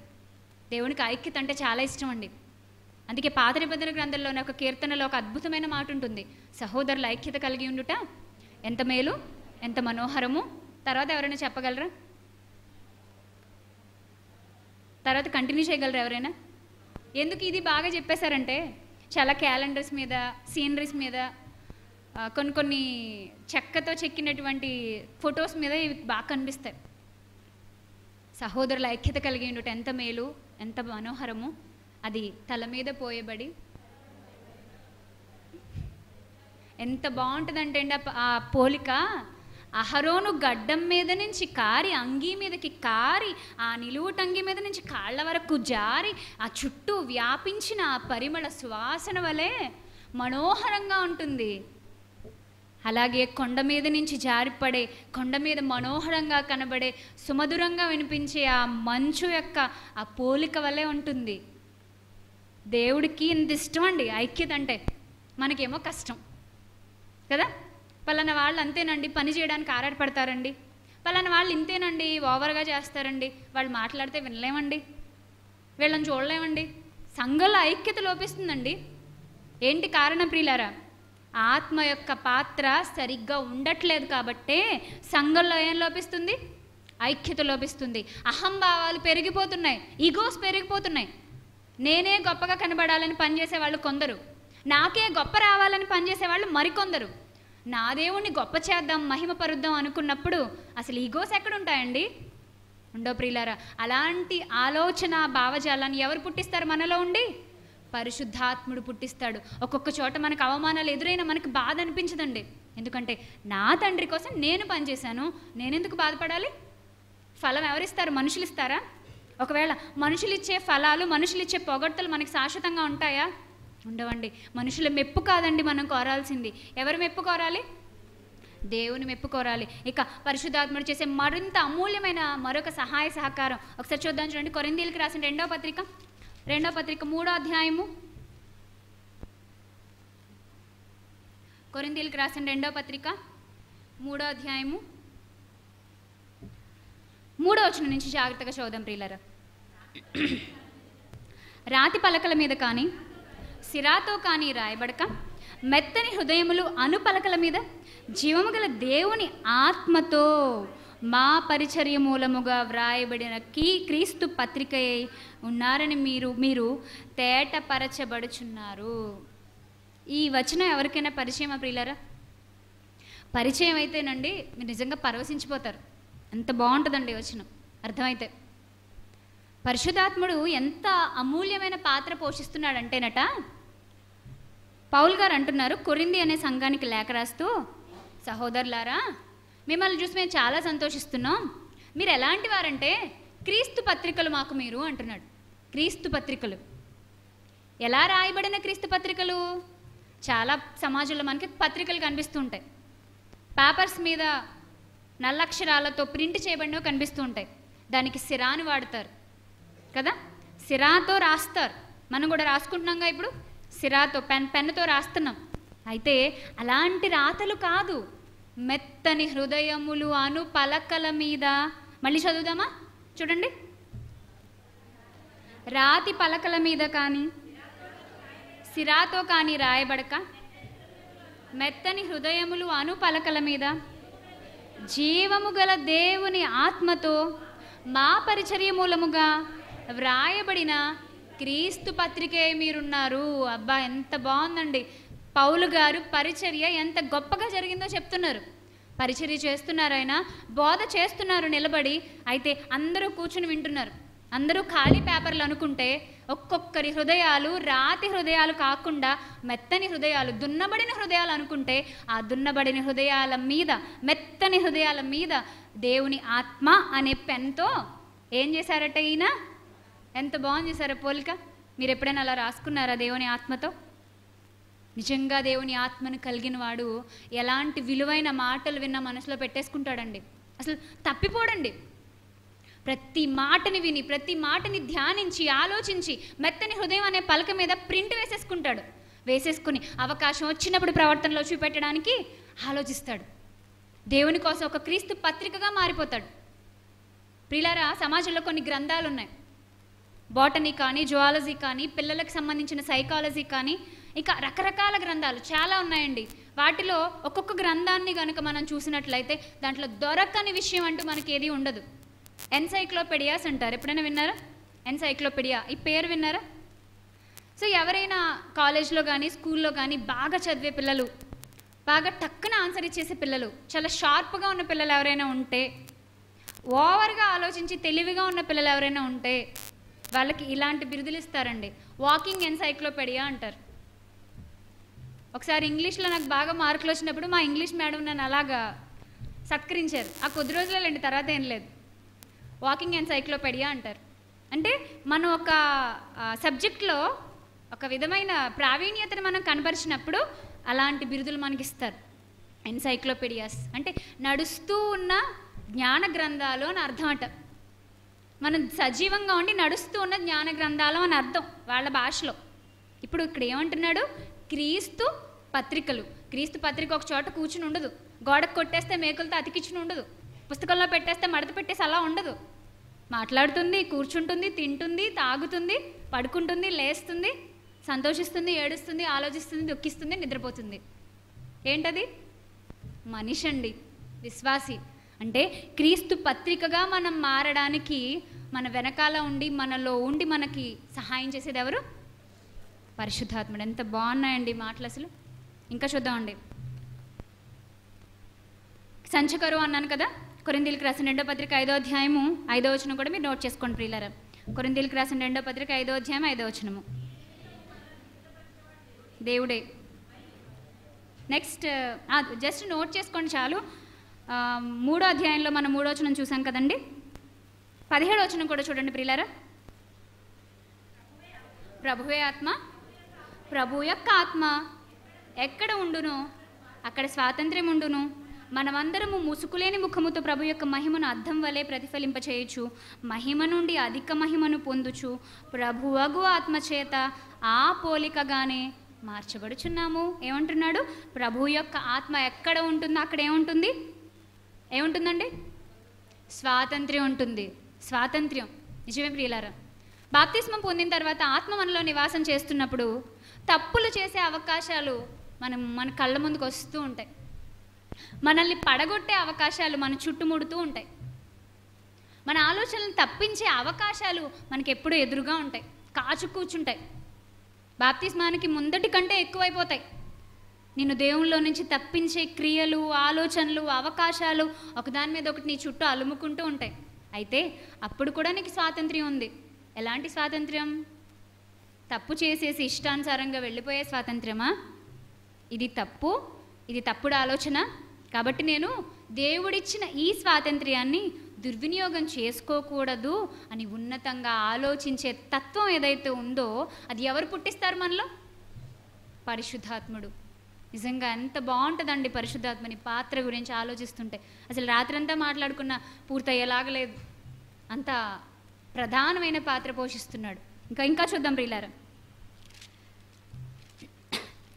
గలతీ పత్రిక ఎఫెసీ తర్వాత గలతీ పత్రిక 3వ అధ్యాయము ప్రారంభం నుంచి చూస్తే కనుక 1, 2, 3, 4 వచనాలు మీరు చూస్తే గలతీయుల గురించి పౌలు గారు మాట్లాడుతూ బాధపడుతున్నారు. ఓ అవివేకులైన గలతీయులారా, అంటే మీరేంటి ఇలా తయారయ్యారు అని చెప్పి వాళ్ళ ఆత్మీయ స్థితి గురించి మాట్లాడుతూ అన్నారు.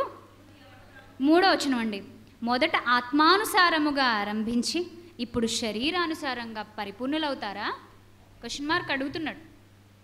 అంటే ఆత్మ మనకు చేసే సహాయంలో మన దశని పరిపూర్ణం చేసే క్రమంలో అడుగులు వేయిస్తాడు. అర్థమవుతున్నాయండి నా మాటలు?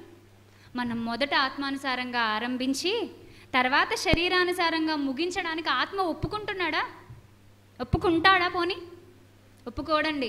మనం ఆత్మానుసారంగా ఆరంభించి ఆత్మానుసారంగానే నడవడానికి ఆయన మనల్ని ప్రేరేపిస్తూ ఉంటాడు. కానీ చాలామంది దానికి లొంగక ఒప్పుకోక శరీరానుసారంగా మారిపోయే వాళ్ళు చాలామంది ఉన్నారు. ఇంకా చూద్దాం ప్రియులారా, చూడండి గలతీ పత్రిక మనం 5వ అధ్యాయంలో 17వ వచనం చూసాము. ఆత్మ ఫలాలు ఇస్తాడని చెప్పి చూసాము.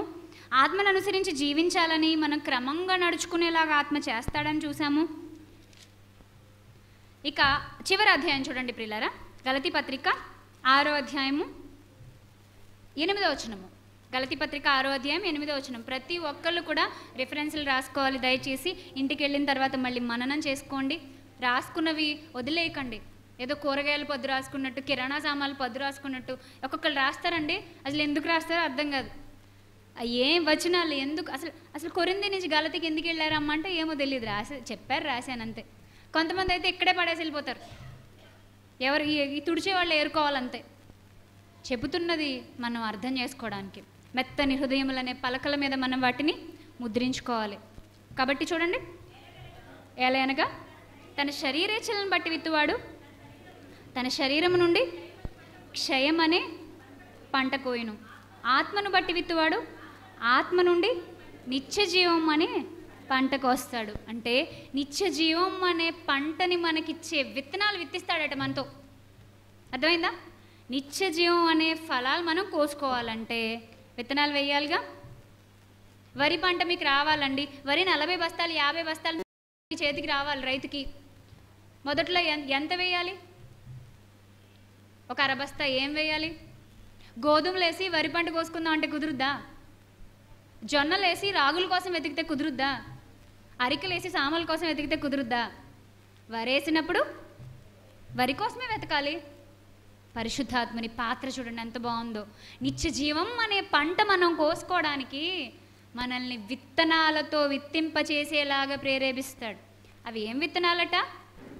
ఆత్మను బట్టి మనం విత్తేవారిలాగా ఆయన మలుస్తాడట. ప్రియులారా, ఒక్క మాట ఆలోచించండి. ఆత్మ కలిగి ఎవరైతే బ్రతుకుతున్నారో వాళ్ళు ఆత్మ సంబంధమైన వారుగానే బ్రతుకుతారు. ఎంతసేపు లోకం కోసం ఆరాట పడాలి అనుకోరు. లోకం మీద నుంచి దృష్టి మరలుకుంటారండి. చాలాసార్లు ఫంక్షన్స్కి పిలుస్తూ ఉంటారు కదా కొంతమంది. వెళుతూ ఉన్నప్పుడు అక్కడ వాళ్ళతో మనం కలవలేమండి. వాళ్ళేదో అంటరాని వాళ్ళని కాదు.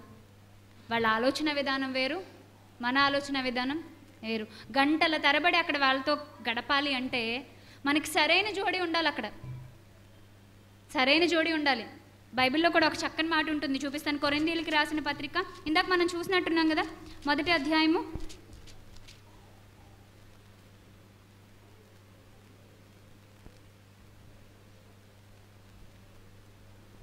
15వ వచనం అండి, 2వ అధ్యాయం.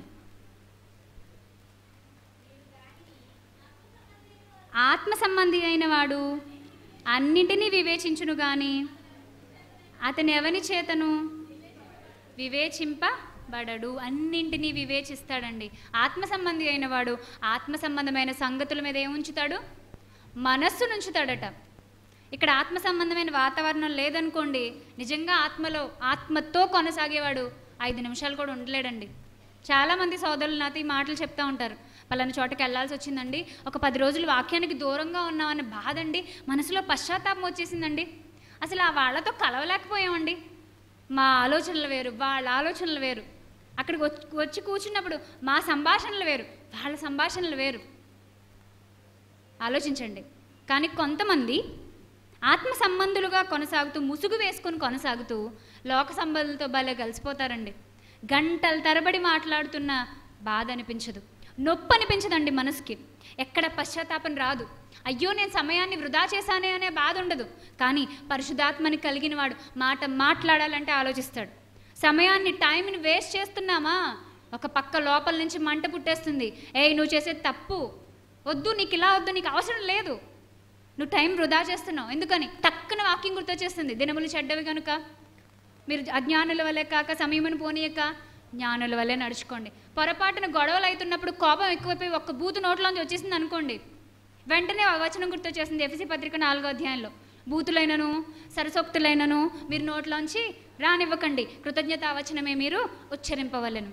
ఎవరైనా ఒక అమ్మాయి నడుచుకుంటూ వెళ్తుంది అనుకోండి, పొరపాటున మనసులో ఒక చెడ్డ ఆలోచన వచ్చింది అనుకోండి, వెంటనే మరొకసారి వాక్యం గుర్తొచ్చేస్తుంది. యేసుక్రీస్తు ప్రభువారు చెప్పిన మాట, వ్యభిచరించవద్దని చెప్పిన మాట మీకు గుర్తున్నది కదా. అయితే ఒక స్త్రీని మోహపు చూపుతో హృదయంలో ఎవరైతే చూస్తున్నారో ఆ క్షణమందే ఆమెతో అతడు వ్యభిచరించుచున్నాడు. అమ్మో నేను వ్యభిచారణ అయిపోతానా దేవుడి దృష్టిలో? చూసారా ఎంత బాగుందో బైబిల్ అంటే. తప్పు చేసిన తర్వాత మనకి మందేసేది కాదండి, చెయ్యకముందే, చెయ్యకుండా మనల్ని అదుపు చేసి కట్టడి వేసి ఆపేసి దేవుని కోసం ప్రత్యేకంగా నిలబెట్టేసేదండి బైబిల్ అంటే. అంత గొప్ప బైబిల్ని కలిగిన మనం ఆత్మను ఆర్పేస్తున్నామా? ఆత్మని బాధ పెడుతున్నామా? పరిశుద్ధాత్మను దుఃఖపరచకుడి అనే మాట ఉంది కదా ఎఫెసీ పత్రిక 4వ అధ్యాయంలో. ఎంతండి? 27వ వచనమా? చూద్దాం చూడండి, అది కూడా ఒక్కసారి.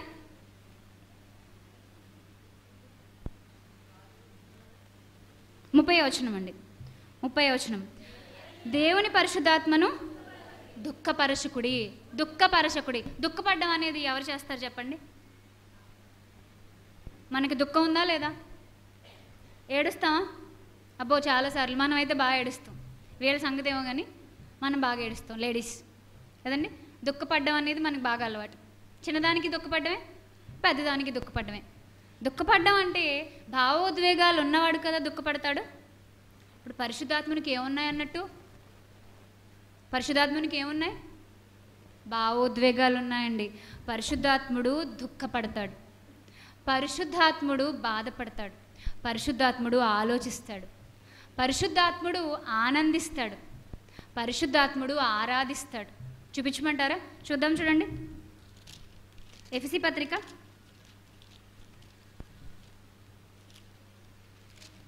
క్షమించండి, ఫిలిప్పీలకు రాసినటువంటి పత్రిక పౌలు గారు 3వ అధ్యాయము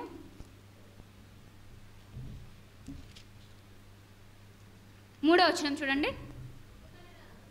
ఎందుకనగా శరీరమును ఆస్పదము చేసుకొనక దేవుని యొక్క ఆత్మ వలన ఆరాధించుచు క్రీస్తు యేసునందు అతిశయపడుచున్న మనమే సున్నతి ఆచరించువారము. సున్నతి గురించి మాట్లాడుతూ పౌలు గారు, లోకంలో సున్నతి ఏదో గోప్యాంగ చర్మాన్ని కత్తిరించుకోవడం సున్నతి కాదు, అది సున్నతి చేయడం అనేది చాలామందిలో ఉన్నటువంటి మూఢాచారం. అది కాదు, అసలైంది ఏంటంటే పరిశుద్ధాత్మ చేత మనలో ఉన్న తప్పుడు ఆలోచనలు కత్తిరించుకొని మన మనసుకు సున్నతి చేసుకొని మన హృదయానికి మనం సున్నతి చేసుకొని ఆయన అధికారానికి మన ప్రవర్తన అంతట్లో ఒప్పుకొని ఆత్మచేత మనం ఏం చేయాలి? ఆరాధించాలి. పరిశుద్ధాత్ముడు ఏం చేస్తాడండి? మనల్ని ఆరాధించేలాగా చేస్తాడు. ఏది నిజమైన ఆరాధన? చాలా చోట్ల మనం చూస్తున్నాం, గిన్నీస్ బుక్లో కూడా స్థానం సంపాదించడానికి పని కట్టుకుని ఆరాధన చేసే వాళ్ళు ఉన్నారు. ఎనర్జీ డ్రింకులు తాగి మరీ ఆరాధనకి వెళ్తున్న వాళ్ళు ఉన్నారు. ఎందుకని? గంటలు గంటలు నించుని మరి చేతులు లోపాలి, కాళ్ళు లోపాలి, పాపం బాడీ చాలా స్ట్రెయిన్ అయిపోద్ది, ఎన్ని క్యాలరీస్ ఖర్చు అయిపోతాయి, ఒంట్లోంచి చెమటంతా వెళ్ళిపోద్ది, డిహైడ్రేషన్ అయిపోద్ది. ఎన్ని పాటలు అండి పాపం. ఎందుకండి పాటలన్నీ? గొప్పగా 280 గంటలు ఆరాధన చేసిన దైవజనుడు ఎవరండి? ఆయన పేరు నాకు గుర్తులేదు, నేనైతే చదివానండి. ఆయన పేరు ఎక్కడ పెట్టారట ఇప్పుడు? గిన్నీస్ రికార్డులో. ఏం సాధించాడని? అసలు ఏంటండి ఆరాధనకు అదా అర్థం? ఆరాధనకు అర్థం యోహాను సువార్త 4వ అధ్యాయంలో ఒక సమరయ స్త్రీతో మాట్లాడుతూ యేసుక్రీస్తు ప్రభువారు చెప్పలేదా? తన బ్రతుకులు ఆయన చూపించలేదా? తండ్రిని ఆరాధించి వారు ఆత్మతోనూ సత్యముతోనూ ఆరాధించవలెనని ఆయన కోరుచున్నాడు. కింద ఫుట్ నోట్లో చిన్న చిన్న అక్షరాలు ఉంటాయి, మీరు ఎవరైనా ఎప్పుడైనా చూసారో లేదో. ఆయన వెదకుచున్నాడు అంటాడండి. నాకు చాలా ఇష్టం అండి ఆ మాట. వెతుక్కుంటున్నాడా? ఆరాధించే వాళ్ళ కోసం వెతుక్కుంటున్నాడా? మరేమో ఏ సంఘంలో చూసినా ఆరాధనలే, దేవుడేమో భూతద్దం వేసి వెతుక్కుంటున్నాడా? ఎవరయ్యా నన్ను ఆరాధించేది అని వెతుక్కుంటున్నాడంట. మేమున్న గుంపులు గుంపులుగా నిన్ను ఆరాధించేయడానికని చాలామంది ముందుకు వచ్చేస్తున్నారు. అంటే దేవుడు వెతుక్కుంటున్నాడు అంటే అవన్నీ నిజమైన ఆరాధనలు కాదన్నమాట. చేతులెత్తి దించడం, ఎగరడం, తిరగడం, స్కూల్లో పిల్లలు డ్రిల్ చేసినట్టు తిరగడం, ఇదంతా ఆరాధన అవుతుందా? కాదు ప్రియులారా. ఆత్మతో ఆరాధించాలి. ఆత్మ మనలో ఉండి ఇదిగో ఆరాధించేలాగా మనల్ని పురికొల్పుతాడు. ఇంకా చూద్దామండి, ఎఫెసీ పత్రిక 5వ అధ్యాయము. ఎఫెసీ పత్రిక 5వ అధ్యాయము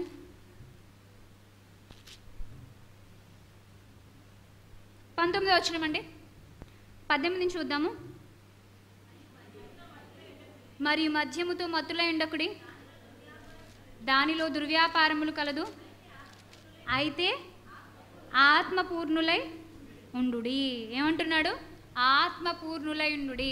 ఆత్మని పూర్ణంగా కలిగి ఉండండి. మీరు సగం సగం ఆత్మ బ్రతుకుతో బ్రతకండి. ఆత్మని దుఃఖపరచకండి. ఆత్మని వ్యధకు గురి చేయకండి. ఆత్మ మీలో ఇన్ని సహాయ సహకారాలు. ప్రియులారా, ఇన్ని మాటలు పరిశుద్ధాత్మని గురించి మీరు ఎప్పుడైనా విన్నారా? 20 సంవత్సరాల నుంచి చర్చికి వెళ్తున్నాం, 30 సంవత్సరాల నుంచి చర్చికి వెళ్తున్నాం అనేవాళ్ళు ఎంతమంది ఉన్నారు? చెయ్యొద్దండి. మాకు క్రీస్తు తెలుసు, బైబిల్ తెలుసు అనేవాళ్ళు ఎంతమంది ఉన్నారు? చాలామంది ఉంటారు. పరిశుద్ధాత్మని పాత్ర ఇంత అమూల్యమైందని ఎంతమంది గ్రహిస్తున్నారు? ఒకసారి ఆలోచించండి. ఆత్మని పూర్ణంగా కలిగి ఉండాలి. తెస్సలోనికీయులకు రాసిన 2వ పత్రిక 2వ అధ్యాయము. తెస్సలోనికీయులకు రాసిన 2వ పత్రిక 2వ అధ్యాయము 13వ వచనం అండి. ప్రభువు వలన ప్రేమింపబడిన సహోదరులారా, ఆత్మ మిమ్మును పరిశుద్ధ పరచుట వలనను మీరు సత్యమును నమ్ముట వలనను రక్షణ పొందుటకు దేవుడు ఆది నుండి మిమ్మల్ని ఏర్పరచుకొనెను. ఆత్మ మనల్ని ఏం చేస్తుందండి? ఆత్మ ఏం చేస్తుందంట? పరిశుద్ధపరుస్తుందంట. కొరింథీయులకు రాసిన 2వ పత్రిక 7వ అధ్యాయం 1వ వచనంలో పౌలు గారు అంటారండి, ప్రియులారా, మనకు వాగ్దానాలు ఉన్నాయి. శరీరమునకు ఆత్మకు కలిగిన కల్మషము నుండి మనలను మనమే వాటిని పొందడానికి పవిత్రులుగా చేసుకుంటూ ముందుకు నడిచి వెళ్ళిపోదాం. అంటే మనల్ని పరిశుద్ధులుగా చేసే క్రమంలో పరిశుద్ధాత్ముడు మనతోనే ఉంటాడు. నేను గత వారం మాట్లాడినప్పుడు ఒక స్త్రీ గురించి పరిచయం చేశాను కదా.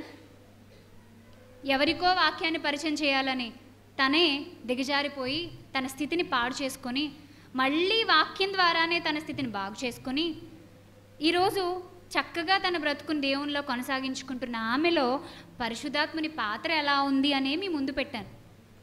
తప్పు చేయడానికి ఒక మనిషి ఆలోచిస్తున్నప్పుడు మనస్సాక్షే కాదు, ఆ మనస్సాక్షిలో మిళితమైపోయిన పరిశుద్ధాత్ముడు అతనికి ఎప్పటికప్పుడు చెప్తూ ఉంటాడు. అయితే ఆ పరిశుద్ధాత్ముని యొక్క ఏదైతే హెచ్చరిక ఉందో దాన్ని త్రోసివేసి మనిషి ముందుకు వెళ్ళిపోతున్నాడో అప్పుడు ఆ మనిషి దేనిలోకి వెళ్ళిపోతాడండి?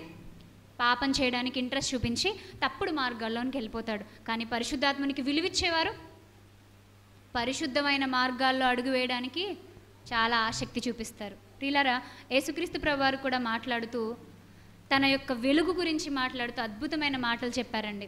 మనం నేర్చుకున్నాం దేవుడు వెలుగై ఉన్నాడు అని. మీ అందరికీ తెలిసే ఉంటుంది. నేను ఇప్పుడు రెఫరెన్సెస్ చూపిస్తే చాలా టైం పడుతుంది. నరుని ఆత్మ యెహోవా పెట్టిన, విన్నారుగా, అందరికీ తెలుసు. మనల్ని దేవుడు ఏం చేశాడట? దీపములాగా వెలిగించాడట. సో ఈ దీపం వెలుగుతుంది, సరే, వెలుగుతున్న ఈ దీపం ఆరిపోకుండా ఉండాలంటే దేవుడు మళ్ళీ ఏ దీపాన్ని ఇచ్చాడు? ఏ వెలుగుని మన మీదకి ప్రసరింపచేశాడు?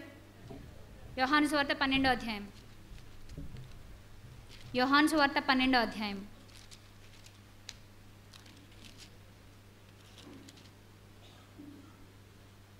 35వ వచనం అండి.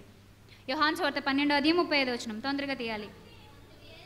అందుకు యేసు, ఇక కొంతకాలము వెలుగు మీ మధ్య ఉండును, చీకటి మిమ్మును కమ్ముకొనుకుంటున్నట్లు మీకు వెలుగు ఉండగానే నడవండి. చీకట్లో నడుచువాడు తాను ఎక్కడికి పోతున్నాడో ఎరుగడు.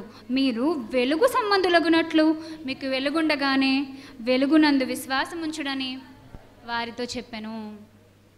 మనం ప్రారంభంలోనే ఒక వచనాన్ని చూసాం. ఏంటంటే ఆ వచనం? ఆత్మను ఆర్పకుడి. ఆత్మను ఆర్పకుడి అన్నాడు అంటే ఆత్మ ఎల్లప్పుడూ ఎలా ఉండాలి? ప్రజ్వరిల్లుతూ ఉండాలి. ఒక జ్యోతి వలె బలంగా వెలుగుతూ అనేకులను వెలిగిస్తూ ఉండాలి. అలా వెలిగించే కార్యక్రమం ఎవరు తీసుకున్నారు? అందరూ ఏకకంఠంతో చెప్పండి, ఎవరండి ఇంత గొప్ప పాత్ర తీసుకున్నది? పరిశుద్ధాత్ముడు మనల్ని వెలిగిస్తున్నాడా లేదా? వెలిగిస్తున్నాడు.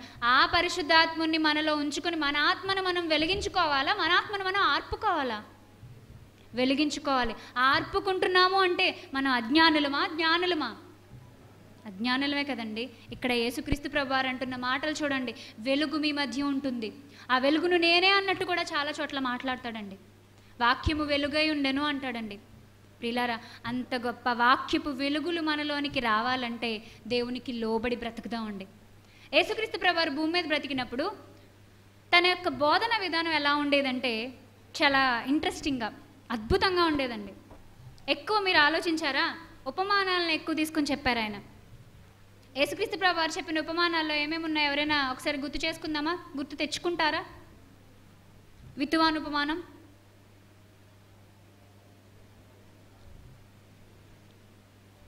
అయ్యో విత్తువాని ఉపమానం, ధనవంతుడు లాజరు ఉపమానం. ఉపమానం అది కాదండి. అది ఉపమానం కాదు. ఎందుకు కాదు అన్నానంటే యేసుక్రీస్తు ప్రభువారు మాట్లాడుతూ లూకాసువార్త 16వ అధ్యాయంలో ఉంటుంది మీరు చెప్పింది. ధనవంతుడు అడుగుతాడు అబ్రహాముని, నాయన నేను వెళ్ళి భూమి మీద మా సహోదరులని ఈ కష్టం నుంచి తప్పించేసి వాళ్ళకి చెప్పేసి వచ్చేస్తానంటే, నాయన అక్కడ వాళ్ళు వినడానికి చెప్పడానికి కొన్ని మాటలు చెప్పేవాళ్ళు ఉన్నారు భూమి మీద. ఎవరు వాళ్ళు? మోషేయు ప్రవక్తలు ఉన్నారు. అంటే అది ఎవరి కాలంలో జరిగిన సందర్భం? మోషే కాలంలో జరిగిన సందర్భం అని గుర్తుంచుకోవాలి. సరే, ఇప్పుడు అది అప్రస్తుతం, తర్వాత ఎప్పుడైనా మాట్లాడుకుందాం. ఇప్పుడు మనం మాట్లాడుకున్నది ఏంటి? దేని గురించి మాట్లాడుకుంటున్నాం అండి? దేని గురించి మాట్లాడుకుంటున్నాం? ఉపమానాల గురించి మాట్లాడుకుంటున్నాం. ఉపమానాలు ఎన్ని ఉన్నాయో మీకు సరిగా ఐడియా లేదనుకుంటా. యేసుక్రీస్తు ప్రభువారు ఉపమానాలతో చక్కని బోధన విధానాన్ని ఎంచుకొని చాలా గొప్పగా బోధ చేశారండి. ఉపమానం ఎంత పవర్ఫుల్ అంటే మనకి తెలియని సంగతులు చెప్పడానికి తెలిసిన వస్తువులను వాడేవారు ఆయన.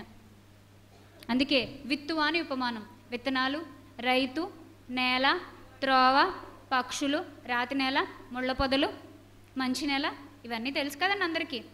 దాచబడిన ధనం అన్నారు. ధనము, పొలము, ఆస్తులు, వ్యక్తి తెలుసు. మంచి ముత్యములు కొనడానికి వెదకు చూచుచున్న వర్తకుని పోలి ఉన్నది అన్నాడు. అనేక రకాల చేపలతో నిండి పిగిలిపోయేంత బలంగా ఉన్న వలను పోలి ఉన్నది అన్నాడు. చాలా ఉన్నాయండి ఉపమానాలు, మీరు ఓపికగా ఇంటికెళ్ళి చదువుకోండి. అయితే ఆయన వాడిన ఒక చిన్న మాట మనల్ని ఎంత ఆలోచింపజేస్తుందో, మన ఆత్మలను మనం వెలిగించుకుంటూ ఉండడానికి మనకి ఎంత హెల్ప్ చేస్తుందో ఈరోజు చివరిగా ఆ సందర్భం చూపించిన మాటలు ముగిస్తాను. మత్తయి సువార్త 5వ అధ్యాయము. మత్తయి సువార్త 5వ అధ్యాయము 14వ వచనం నుంచి చూద్దాం ప్రియులారా. మీరు లోకానికి ఎలా ఉన్నారు? ఎలా వెలుగై ఉన్నారు? ప్రతి ఒక్కళ్ళలోంచి కాంతి కిరణాలు ఎలా వచ్చేసి అందరి మీదకి జిగ్జిగ్ని కొడుతున్నాయా? అదేదో యాడ్ వచ్చేసేది, ఆర్బిట్ ఏదో పళ్ళు ఎలా ఓపెన్ చేయగానే లైట్ కూడా అవసరం లేకుండా కాంతి కిరణాలు వచ్చేసేవి. చిన్నపిల్లల యాడ్ అండి. ఆర్బిట్ అని నోట్లో వేసుకునేవారు. అదంతా ఒట్టిదేని ఆర్బిట్ కొనుక్కుని నోట్లో వేసుకున్న వాడికి అందరికీ అర్థం అవుద్ది కదా. అది అబద్ధం కావచ్చు, కానీ మనల్ని దేవుడు ఎలా పోలుస్తున్నాడు? మీరు లోకమునకు వెలుగై ఉన్నారు. ఎందుకు వెలుగై ఉన్నారు? లోకంలో చాలామంది చీకటి సంబంధులు. ఇంతకీ చీకటికి అధిపతి ఎవరు? సాతాను. అంటే సాతాను అనుచరులుగా ఎంతోమంది చీకట్లో బ్రతుకుతున్నారు. అదేంటండి గొప్ప గొప్ప ఫ్లడ్ లైట్స్ మధ్య బ్రతుకుతున్న వాళ్ళని చీకట్లో బ్రతుకుతున్నారు అంటారు ఏంటా అని మీరు అడగవచ్చు. కానీ బాహ్య సంబంధమైన చీకటి కాదండి. మనుషుల అంతరంగంలో ఏమొచ్చేసింది? చీకటి. చీకటి కాబట్టే హత్యలు, చీకటి కాబట్టే మానభంగాలు, చిన్న చిన్న పిల్లల మీద పడడాలు, చీకటి కాబట్టే ఆఘాయిత్యాలు, చీకటి కాబట్టే మారణ దారుణ కాండలు, చీకటి కాబట్టే మోసాలు, కక్షలు, కుళ్ళు రాజకీయాలు. ఇవన్నీ ఎక్కడి నుంచి వచ్చాయండి? అంతరంగం ఏమైపోయింది? చీకటి అయిపోయింది. వెలుగుగా ఉన్నవాడు అలా ప్రవర్తించడు. ఇప్పుడు అలాంటి చీకటి సామ్రాజ్యంలో ఉన్న వాళ్ళని వెలుగు సంబంధులుగా మీరు మార్చాలి. అందుకే మీరు లోకమునికి ఏమై ఉన్నారు? వెలుగైన. చదవండి ప్రియులారా. కొండ మీద నుండు పట్టణము మరుగై ఉండనేరదు. మనుషులు దీపము వెలిగించి కొంచెము కింద పెట్టరు, కానీ అది ఇంట నుండి వారికందరికీ వెలిగిచ్చుటకై దీపస్తంభం మీదనే పెట్టుదురు. ఇక్కడ మన ఆత్మని ఆర్పుకోకుండా మనం ఏ జాగ్రత్త తీసుకోవాలి అని మీరు ఒకసారి ఈ వచనాన్ని వెతుక్కున్నారనుకోండి, అమూల్యమైన జ్ఞానం మీకు ఇక్కడ దొరుకుతుంది. అది ఎలాంటి జ్ఞానం అంటే, ఈరోజు నేను కూడా మీకు ఒక చిన్న యాక్టివిటీ రూపంలో చూపిద్దాం అనుకుంటున్నాను. చిన్న ఉపమానం అనుకోండి. దయచేసి ఎవరైనా ఒకరు పైకి వస్తారా సిస్టర్స్? ఫ్యాన్ ఆఫ్ చేసేయండి. మనుషులు దీపం వెలిగించి, చదవండి 15వ వచనము. మనుషులు దీపం వెలిగించి కొంచెం కింద పెట్టరు, కానీ అది ఇంట నుండి వారికి వెలిగించుటకై పెడతారు. ఇంకొక చోట అంటారండి యేసుక్రీస్తు, కొంచెము కింద పెట్టరు, మంచం కింద పెట్టరు అంటారు. సరే, ఇప్పుడు ఈ రెండింటిని ఎందుకు వాడారు?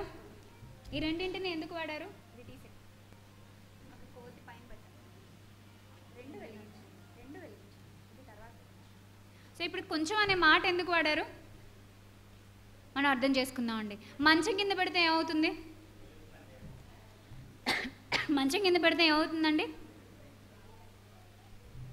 ఒకవేళ ఆ మంచమే కాలిపోవచ్చు, లేదా దీపం వెలుగు చాలా వరకు వ్యాపించకపోవచ్చు. అంతే కదండి. అసలు వెలుగు అందరికీ ఉపయోగపడాలి అంటే, ఒక దీపం అందరికీ వెలుగునివ్వాలి అంటే, అప్పట్లో మరి వీధి లైట్లు లేవుగా. మనకి వెలుగు కావాలంటే ఇదిగో బోల్డ్ అని లైట్స్ ఉన్నాయి, ఇక్కడ వరుసగా ఉన్నాయి, ఎటు చూసినా వెలుగే.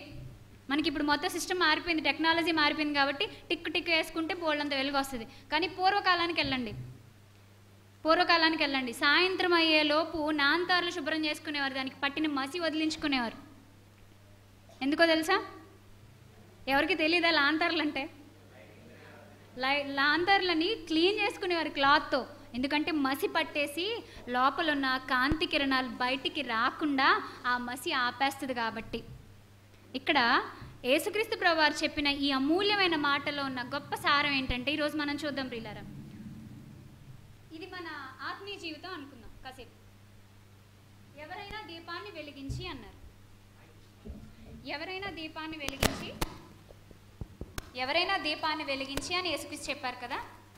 అంటే మనం కూడా మన ఆత్మను ఏం చేసుకున్నాం? వాక్యంతో వెలిగించుకున్నాం. సరే, వెలిగించుకున్న తర్వాత మనం ఏం చెయ్యకూడదు? మన ఆత్మ ఆరకుండా ఉండాలంటే కొంచెం కింద పెట్టకూడదు, మంచం కింద పెట్టకూడదు. యేసుక్రీస్తు ప్రభువారు ఒక మాట చెప్పారంటే దానికి చాలా అర్థం ఉంటుందండి. ఏదో మామూలుగా అందరూ కూర్చున్నారు కదా, ఫ్లోలో వచ్చేసింది అన్నట్టుగా ఉండవండి ఆయన మాటలు. ఆత్మజ్ఞానంతో ఆలోచించి ఆచితూచి మాట్లాడతారు. నాకు ఈ ఆలోచన అండి చూడగానే యేసుక్రీస్తు యొక్క నాలెడ్జ్ని ప్రపంచానికి తెలియచేయాలనిపించిందండి. మనుషులు దీపాన్ని వెలిగించి కొంచెం కింద పెట్టరు అన్నాడు. సరే, ఆయన అన్న ఆ మాటని ఒకసారి మనం సైంటిఫిక్గా ఆలోచిస్తే, శాస్త్రీయంగా ఆలోచిస్తే ఎందుకు పెట్టరో నేను ఇప్పుడు మీకు వివరించబోతున్నాను. ఒకసారి తీసి దాని మీద పెట్టమ్మా, దాని మీద పెట్టు. కొంచెం కింద పెట్టరు అన్నారు. సో ఎందుకు కొంచెం కింద పెట్టరు అన్నారంటే, సో మీరు కాసేపట్లో ఆ తేడాని చూస్తారు. అయితే ఒక్క మాట ప్రియులారా, ఒక్క మాట. అగ్ని అనేది లేదా దీపం అనేది ఒక రసాయనిక చర్య. ఎంత గొప్ప రసాయనిక చర్య అంటే, అగ్ని అనేది ఇంధనాన్ని ప్లస్ ప్రాణవాయువుని తీసుకొని కాంతిని, ఉష్ణాన్ని ఇస్తుంది. నా మాట అర్థమైందా? ఈ జ్యోతి లేదా దీపం అనేది ఇంధనాన్ని, ఇంకా ప్రాణవాయువుని, ఇంగ్లీష్లో ఏమంటారు? తెలుగులో ప్రాణవాయువు అన్నాం, ఇంగ్లీష్లో ఏమంటారు? ఆక్సిజన్, ఓటుని తీసుకొని ఇదేమిస్తుందంటే కాంతిని, ఉష్ణాన్ని ఇస్తుంది. ఎప్పుడైతే మనం దీన్ని ఇలా పెట్టామో ప్రియులారా, ఇది పెద్దది కాబట్టి మీకు ఇది ఆరడానికి టైం పడుతుంది. మీరు వెళ్ళేంత లోపు చూస్తూ ఉండండి. సమయాభావం వల్ల నేను ముందుకు వెళ్ళిపోతున్నాను, కానీ మీరు అబ్జర్వ్ చేయండి. ఇది దీనంత ప్రజ్వలిల్లుతూ వెలగదండి. ఎందుకో చెప్పమంటారా? దీని లోపల ఆక్సిజన్ ఉంటుంది. ఇప్పుడు మనం దీన్ని ఇలా బోర్లించాం కదా, దీని లోపల కొంత ఖాళీ ఉంది. సో ఈ ఖాళీలో ప్రాణవాయువు ఉంది, ఎంతో కొంత ఉంటుంది, కానీ కాసేపటికి అడుగు నుంచి దీనికి లోపలికి వెళ్ళే దారి లేదు కాబట్టి ఆ ప్రాణవాయువు అందక ఈ దీపం ఏమైపోతుంది చూడండి, అది ఎంత బాగా వెలుగుతుందో అదే అలా వెలుగుతుందో. చూసారా, ఇందాక మనం పెట్టినప్పటికంటే దాని స్థితి చూసారా ఎలా ఉందో? అదేమవుతుంది, నెమ్మది నెమ్మదిగా తగ్గుతుంది. ఎందుకు తగ్గుతుంది? అదిగో ఆరిపోయింది. అబ్బా చాలా బతికించింది, ఆరిపోయింది. సో ఎందుకు ఆరిపోయింది? దీనికి సైన్స్ ఒక రీజన్ ఇచ్చింది. మనం స్కూల్లో చదువుకున్నప్పుడు ఎక్స్పెరిమెంట్ చేస్తాం, ఎవరికైనా గుర్తుందా? 10th క్లాస్ ఆర్ 9th క్లాస్లో చేసి ఉంటాము. సో దీనికి రీజన్ ఏంటంటే ప్రియులారా, ప్రాణవాయువు సరిగ్గా టైంకి అందక దీపం వెలగలేకపోయింది. దాన్ని కాంతిని ఇవ్వలేదు, నెక్స్ట్ ఉష్ణాన్ని కూడా ఇవ్వలేదు, వేడిగా కూడా ఉండదు, కాసేపటికి చల్లారిపోతుంది. ఇప్పుడు ఈ దీపం చూడండి ఎంత బాగా వెలుగుతుందో. దేనికో తెలుసా ఇది ఇంత బాగా వెలుగుతుంది? ఇదంతా ప్రాణవాయువే. ఈ ప్రాణవాయువుని ఈ దీపం ఏం చేస్తుంది? చక్కగా తీసుకుంటుంది. కాబట్టి ఇప్పుడు ఇది కాంతిని ఇస్తుంది, ముట్టుకుంటే వేడిని కూడా ఇస్తుంది. కాంతి ప్లస్ ఉష్ణం రెండు రావాలి అంటే ఇంధనము ప్లస్ ఆక్సిజన్ కావాలి అని సైన్స్ చెప్పింది. యేసుక్రీస్తు మాట ఎంత ఉత్తమమో చూడండి. కొంచెం కింద పెట్టినప్పుడు ఆరిపోతుంది, కొంచెం తెప్పించలేక ఈ గాజు గిన్నె తెప్పించాను నేను. కొంచెంలో పెట్టినా మనకు అర్థం కాదు కాబట్టి కొంచెం కింద పెట్టినప్పుడు ఆరిపోయే దీపం పరిస్థితి. మనం కూడా లోకాశలతో అనేక రకాలైన ఐహిక విచారాలతో మనల్ని మనం మూసేసుకుంటున్నప్పుడు ఆరిపోయే మన పరిస్థితి ఒకేలా ఉంటుంది ప్రియులారా. ఇప్పుడు చూడండి తెస్సలోనికీయులకు రాసిన పత్రికలో ఆత్మను ఆర్పకుడి. ఆత్మను ఆర్పే పని మనమే తీసుకుంటున్నామా, ఎవరికైనా ఇస్తున్నామా? మనమే తీసుకుంటున్నాం కదా. ప్రాణవాయువును వదిలేసుకుంటున్నాం కదండి మనం. ఏదండి మనకి ప్రాణవాయువు? ప్రాణవాయువు ఏదో చూపించమంటారా? ఇక్కడ ప్రాణవాయువుని మనం చూపించగలమా? కంటికి కనిపించేదండి గాలి, ఆక్సిజన్ కాదు. కానీ ఆత్మీయంగా మన ప్రాణవాయువు ఏదో నేను చూపించనా? చూడండి యాకోబు పత్రిక 1వ అధ్యాయము. యాకోబు పత్రిక 1వ అధ్యాయం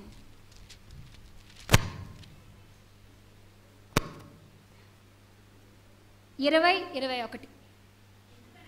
ఎందుకనగా కిందకి చదవండి. అందుచేత సమస్త కల్మషమును విర్రవీగుచున్న దుష్టత్వమును మాని లోపల నాటబడి మీ ఆత్మలను రక్షించుటకు శక్తిగల వాక్యం. యాక్సిడెంట్ అయింది రోడ్ మీద. సడన్గా ఎవరో దయాజాలి ఉన్న వాళ్ళు హాస్పిటల్కి పరుగుని తీసుకెళ్లారు. చక్కగా ఫోన్లో 108కి కాల్ చేశారు, వచ్చింది. రాగానే ఊపిరాడకి ఇబ్బంది పడుతున్న పేషెంట్కి ఏం పెడతారండి? ఆక్సిజన్ పెడతారు. ఎందుకు? వెళ్ళేలోపు ప్రాణాన్ని నిలబెట్టడానికి. సో దట్ ఈస్ కాల్డ్ ప్రాణవాయువు. అర్థమైందా? ఒక శరీరాన్ని భూమి మీద నిలిపి ఉంచడానికి ఉపయోగపడేది ప్రాణవాయువు. ఒక ఆత్మని నిరంతరం శాశ్వత కాలం దేవుని సన్నిధిలో నిలిపి ఉంచడానికి ఉపయోగపడేది ఈ ప్రాణవాయువు, వాక్యం. సో ఇప్పుడు ఆలోచించండి, ఆత్మని ఆర్పే వాళ్ళగా మనం ఉన్నామంటే మన చేతులారా మనమే చేసుకుంటున్నాం. ఎవరో చేయట్లేదండి. నేను వాళ్ళ వల్ల దేవుడికి దూరం అయిపోయాను, వీళ్ళ వల్ల దూరం అయిపోయాను కహానీలు చెప్పొద్దండి. మనంతటా మనమే బద్ధకం ఎక్కువైపోయి సోమరితనం మనలో గూడు కట్టుకొని మనలో నిర్లక్ష్యం వచ్చేసి మనలో అవిధేయత పెరిగిపోయి దేవుడు అంటే లెక్కలేక ఒళ్ళు కొవ్వెక్కి హృదయం కొవ్వుతో నిండిపోయి ఏమైపోతున్నాం? దేవుడికి దూరం అయిపోతున్నాం. అలాంటి వాళ్ళు దేవుడి దగ్గర నిరంతరం ఉండడానికి అర్హత సాధించిన వాళ్ళ చెప్పండి? లేదు ప్రియులారా. వాళ్ళు ప్రాణవాయువును వదిలేసుకుంటున్నారు. ఇదిగో ఈ దీపం వల్లే వాళ్ళు ఏమైపోతారు? ఆరిపోతారు. ప్రాణవాయువుని చక్కగా తీసుకుంటున్న వాళ్ళు దీనివల్లే ప్రజ్వరిల్లుతారు. మనం అలా ఉందామా, ఇలా ఉందామా? ఎలా ఉందని చెప్పండి. నేనైతే ఇలాగే ఉంటానండి. నాకైతే ఇలా ఉండడం ఇష్టం అండి. ఎందుకంటే నా కోసం నా యేసుక్రీస్తు ఇదిగో ఇలా కొవ్వొత్తిలా కరిగిపోయాడు, తనను తానే అర్పించుకున్నాడు. ఎంతోమంది ఆది అపోస్తలులు, ఎంతోమంది భక్తులు కుటుంబాలు కోల్పోయారండి ఈ మాటలు రాయబడ్డానికి. పరిశుద్ధాత్ముడు వాళ్ళ చేత ప్రాచీన ప్రతుల్లో, ఒరిజినల్ ప్రతుల్లో రాయించుండొచ్చు, కానీ ఆ ప్రతులు చేతుల్లోకి రావడానికి ఎంతోమంది ప్రాణత్యాగం చేశారు. ఎంతోమంది తలలు తెగ నరికించుకున్నారు. ఎంతోమంది ప్రాణాలకు తెగించి పోరాడారు. ఇప్పుడు ఆలోచిద్దామండి, ఆత్మను ఆర్పుతున్నారా మీరు? ప్రాణవాయువుని అందిద్దామండి ఆత్మకి. రోజుకి ఎంత వాక్యంలో గడుపుతున్నాం, ఎంత ప్రార్థిస్తున్నాం. మనం ప్రాణవాయువును తీసుకోకుండా ఇంధనాన్ని తీసుకోకుండా ఒక దీపం వల్లే వెలిగిపోతాను అంటే కుదురుతుందా? కుదరదు. ప్రాణవాయువు ఉండాలి, అట్ ద సేమ్ టైం ఇంధనం ఉండాలి. ఇక్కడ దీపానికి ఇంధనం ఉంది. ఈ దీపానికి ఇంధనం ఏంటో చెప్పగలరా? కొవ్వొత్తికి ఇంధనం ఏంటి? వ్యాక్స్. మైనం. ఇంధనం పుష్కలంగా ఉందా లేదా? బ్రహ్మాండంగా ఉంది. కానీ ఏది లోపించింది? ఆక్సిజన్ లోపించింది. ఇక్కడ రెండూ ఉన్నాయి. మన ఆత్మీయ జీవితాల్లో ఏది లోపించిందో ఆలోచిద్దామండి. ప్రార్థన, వాక్యం. ప్రార్థన, సత్యవాక్యం. రెండింటిలో ఏది లోపించినా, ప్రవర్తనలో మనం దాన్ని చూపించకపోయినా మన బ్రతుకులో ఫలాలు ఉండవండి. మనం ఆరిపోతాం ప్రియులారా. ఇంకొక మాట చెప్పమంటారా? ఇంధనం, ఆక్సిజన్ రెండూ అందినప్పుడు కాంతి వెలువడుతుంది, ఉష్ణం వెలువడుతుంది. శాస్త్రం చెప్తుంది, ఫిజిక్స్ చెప్తున్న మాట. ఇది ఒక రసాయనిక చర్య, కెమికల్ రియాక్షన్ అంటారు. ఒక జ్యోతి వెలగడం కెమికల్ రియాక్షన్. సో ఉష్ణము రావాలి, కాంతి రావాలి. మన బ్రతుకుల్లోంచి కూడా కాంతి పుంజాలు బయటికి వెలువడాలి. అనేకుల చీకట్లను మనం పారద్రోలాలి. ఇక వేడి విషయానికి వస్తే, మనం వెలుగుతూ అనేకులకి దేవుని వేడిని, వెలుగుని అందించాలి. వాళ్ళని రేకెత్తించాలి. మన మాటలతో, మన ప్రవర్తనతో, మన క్రియలతో వాళ్ళలో ఆలోచన పుట్టించాలి. అప్పుడు మనం ఎలా ఉంటాం? ఆరిపోకుండా ప్రజ్వరిల్లుతూ అనేకులకి గొప్ప వెలుగుని ఇచ్చేవారుగా, చివరికి ఎప్పటికో వెలిగి వెలిగి వెలిగి వెలిగి ఆరిపోయిన కొవ్వొత్తిలా మన బ్రతుకుల్ని సార్థకం చేసుకుంటాం. ప్రియులారా, నా ప్రయత్నం వెనకాల నా యొక్క సదుద్దేశం, నా సద్భావన మీకు అర్థమైందని ఆశిస్తున్నాను. ఇంత అమూల్యమైన మాటల్ని ఒక్కసారి మనసు పెట్టి ఆలోచించండి. ఆత్మని ఆర్పకండి, ఆత్మని దుఃఖపరచకండి. ఎందుకో చెప్పమంటారా? దేవుడు ఎప్పుడో చెప్పాడు. మత్తయి సువార్త 12:33 మనం గత వారమే నేర్చుకున్నాం. మనుష్య కుమారుని దూషించిన వాళ్ళకి పాపక్షమాపణ ఉంటుందేమో, కానీ పరిశుద్ధాత్మ విషయంలో ఎవరైతే తప్పుగా ప్రవర్తిస్తారో, ఎవరైతే దూషణగా మాట్లాడతారో వాళ్ళ విషయంలో ఎలాంటి క్షమాపణ ఈ యుగమందైనను. ఎందుకండి మనకు అవసరమా? కావాలని ఎవరైనా కొరువుతో తలగొక్కుంటారేంటండి? కావాలని ఎవరైనా నిప్పుల్లో దూకుతారా? పరిశుద్ధాత్మనితో ఆటలాడితే జాగ్రత్త, చాలా జాగ్రత్తగా ఉందాం ప్రియులారా. ఆత్మని ఆర్పకుండా, ఆత్మని దుఃఖపరచకుండా, ఆత్మని నొప్పించకుండా, ఆత్మ ఇచ్చే సహాయాలు చూసారా ఎన్నున్నాయో? లాస్ట్ వీక్ 1.5 గంట మాట్లాడాను నేను. ఇప్పుడు ఎంతసేపు వచ్చిందో నాకు తెలియదు. ఇంకా ఇంచుమించు 4-5 వచనాలు నాకు మిగిలిపోయాయండి. మాట్లాడదామంటే చాలా సమయం అయిపోయింది. మీరు మీ అంతటి మీరుగా వాక్యాన్ని ఆలోచించండి. అట్టి వివేకాన్ని మీకు దేవుడు అనుగ్రహించునుగాక. ఆత్మని ఆర్పకుండా జాగ్రత్త పడండి. కళ్ళు మూసుకోండి, ప్రార్థన చేసుకుందాం. పరిశుద్ధుడ, ప్రేమ కలిగిన మా ప్రియ పరలోకపు తండ్రి, ఇప్పటి వరకు ఆత్మలుగా ఈ భూమి మీద బ్రతుకుతున్న మేము మా జీవన యానాన్ని ముగించి వెళ్లే లోపు మాకు పరిశుద్ధాత్మని సహాయం ఎంత బాగుంటుందో మాకు అర్థం చేయించారు. ఆత్మ మమ్మల్ని నడిపిస్తూ పవిత్రులుగా చేసే క్రమంలో మాకెన్నో సహాయ సహకారాలు అందిస్తున్నాడు. ఆయన సహాయాన్ని మేము తిరస్కరించకుండా మీ చిత్తానుసారంగా మీకోసం కాంతి పుంజాలను వెదజల్లుతూ, మీకోసం అనేకుల్ని వెలికిస్తూ, ఉష్ణాన్ని మేము ప్రసరింపచేస్తూ, అనేకులకి ఒక గొప్ప మార్గదర్శకులుగా మేమంతా ఉండడానికి, ఇక్కడ కూర్చుని మాటలు వింటున్న వాళ్ళని, అలాగే నెట్ ద్వారా వీక్షిస్తున్న నా ప్రియ సోదరి సోదరులందరినీ కూడా జాగ్రత్త పరచమని, మీ యొక్క రాజ్యము కొరకు మమ్మల్ని అందరినీ ఆయత్తపరచమని కోరుతూ, త్వరలో మా కొరకు రానయ్యున్న మా ప్రియ రక్షకుడైన యేసువారి పేరట ఈ ప్రార్థన మనవులు సమర్పిస్తున్నాము మా కన్న తండ్రి. ఆమేన్. అందరికీ వందనాలండి.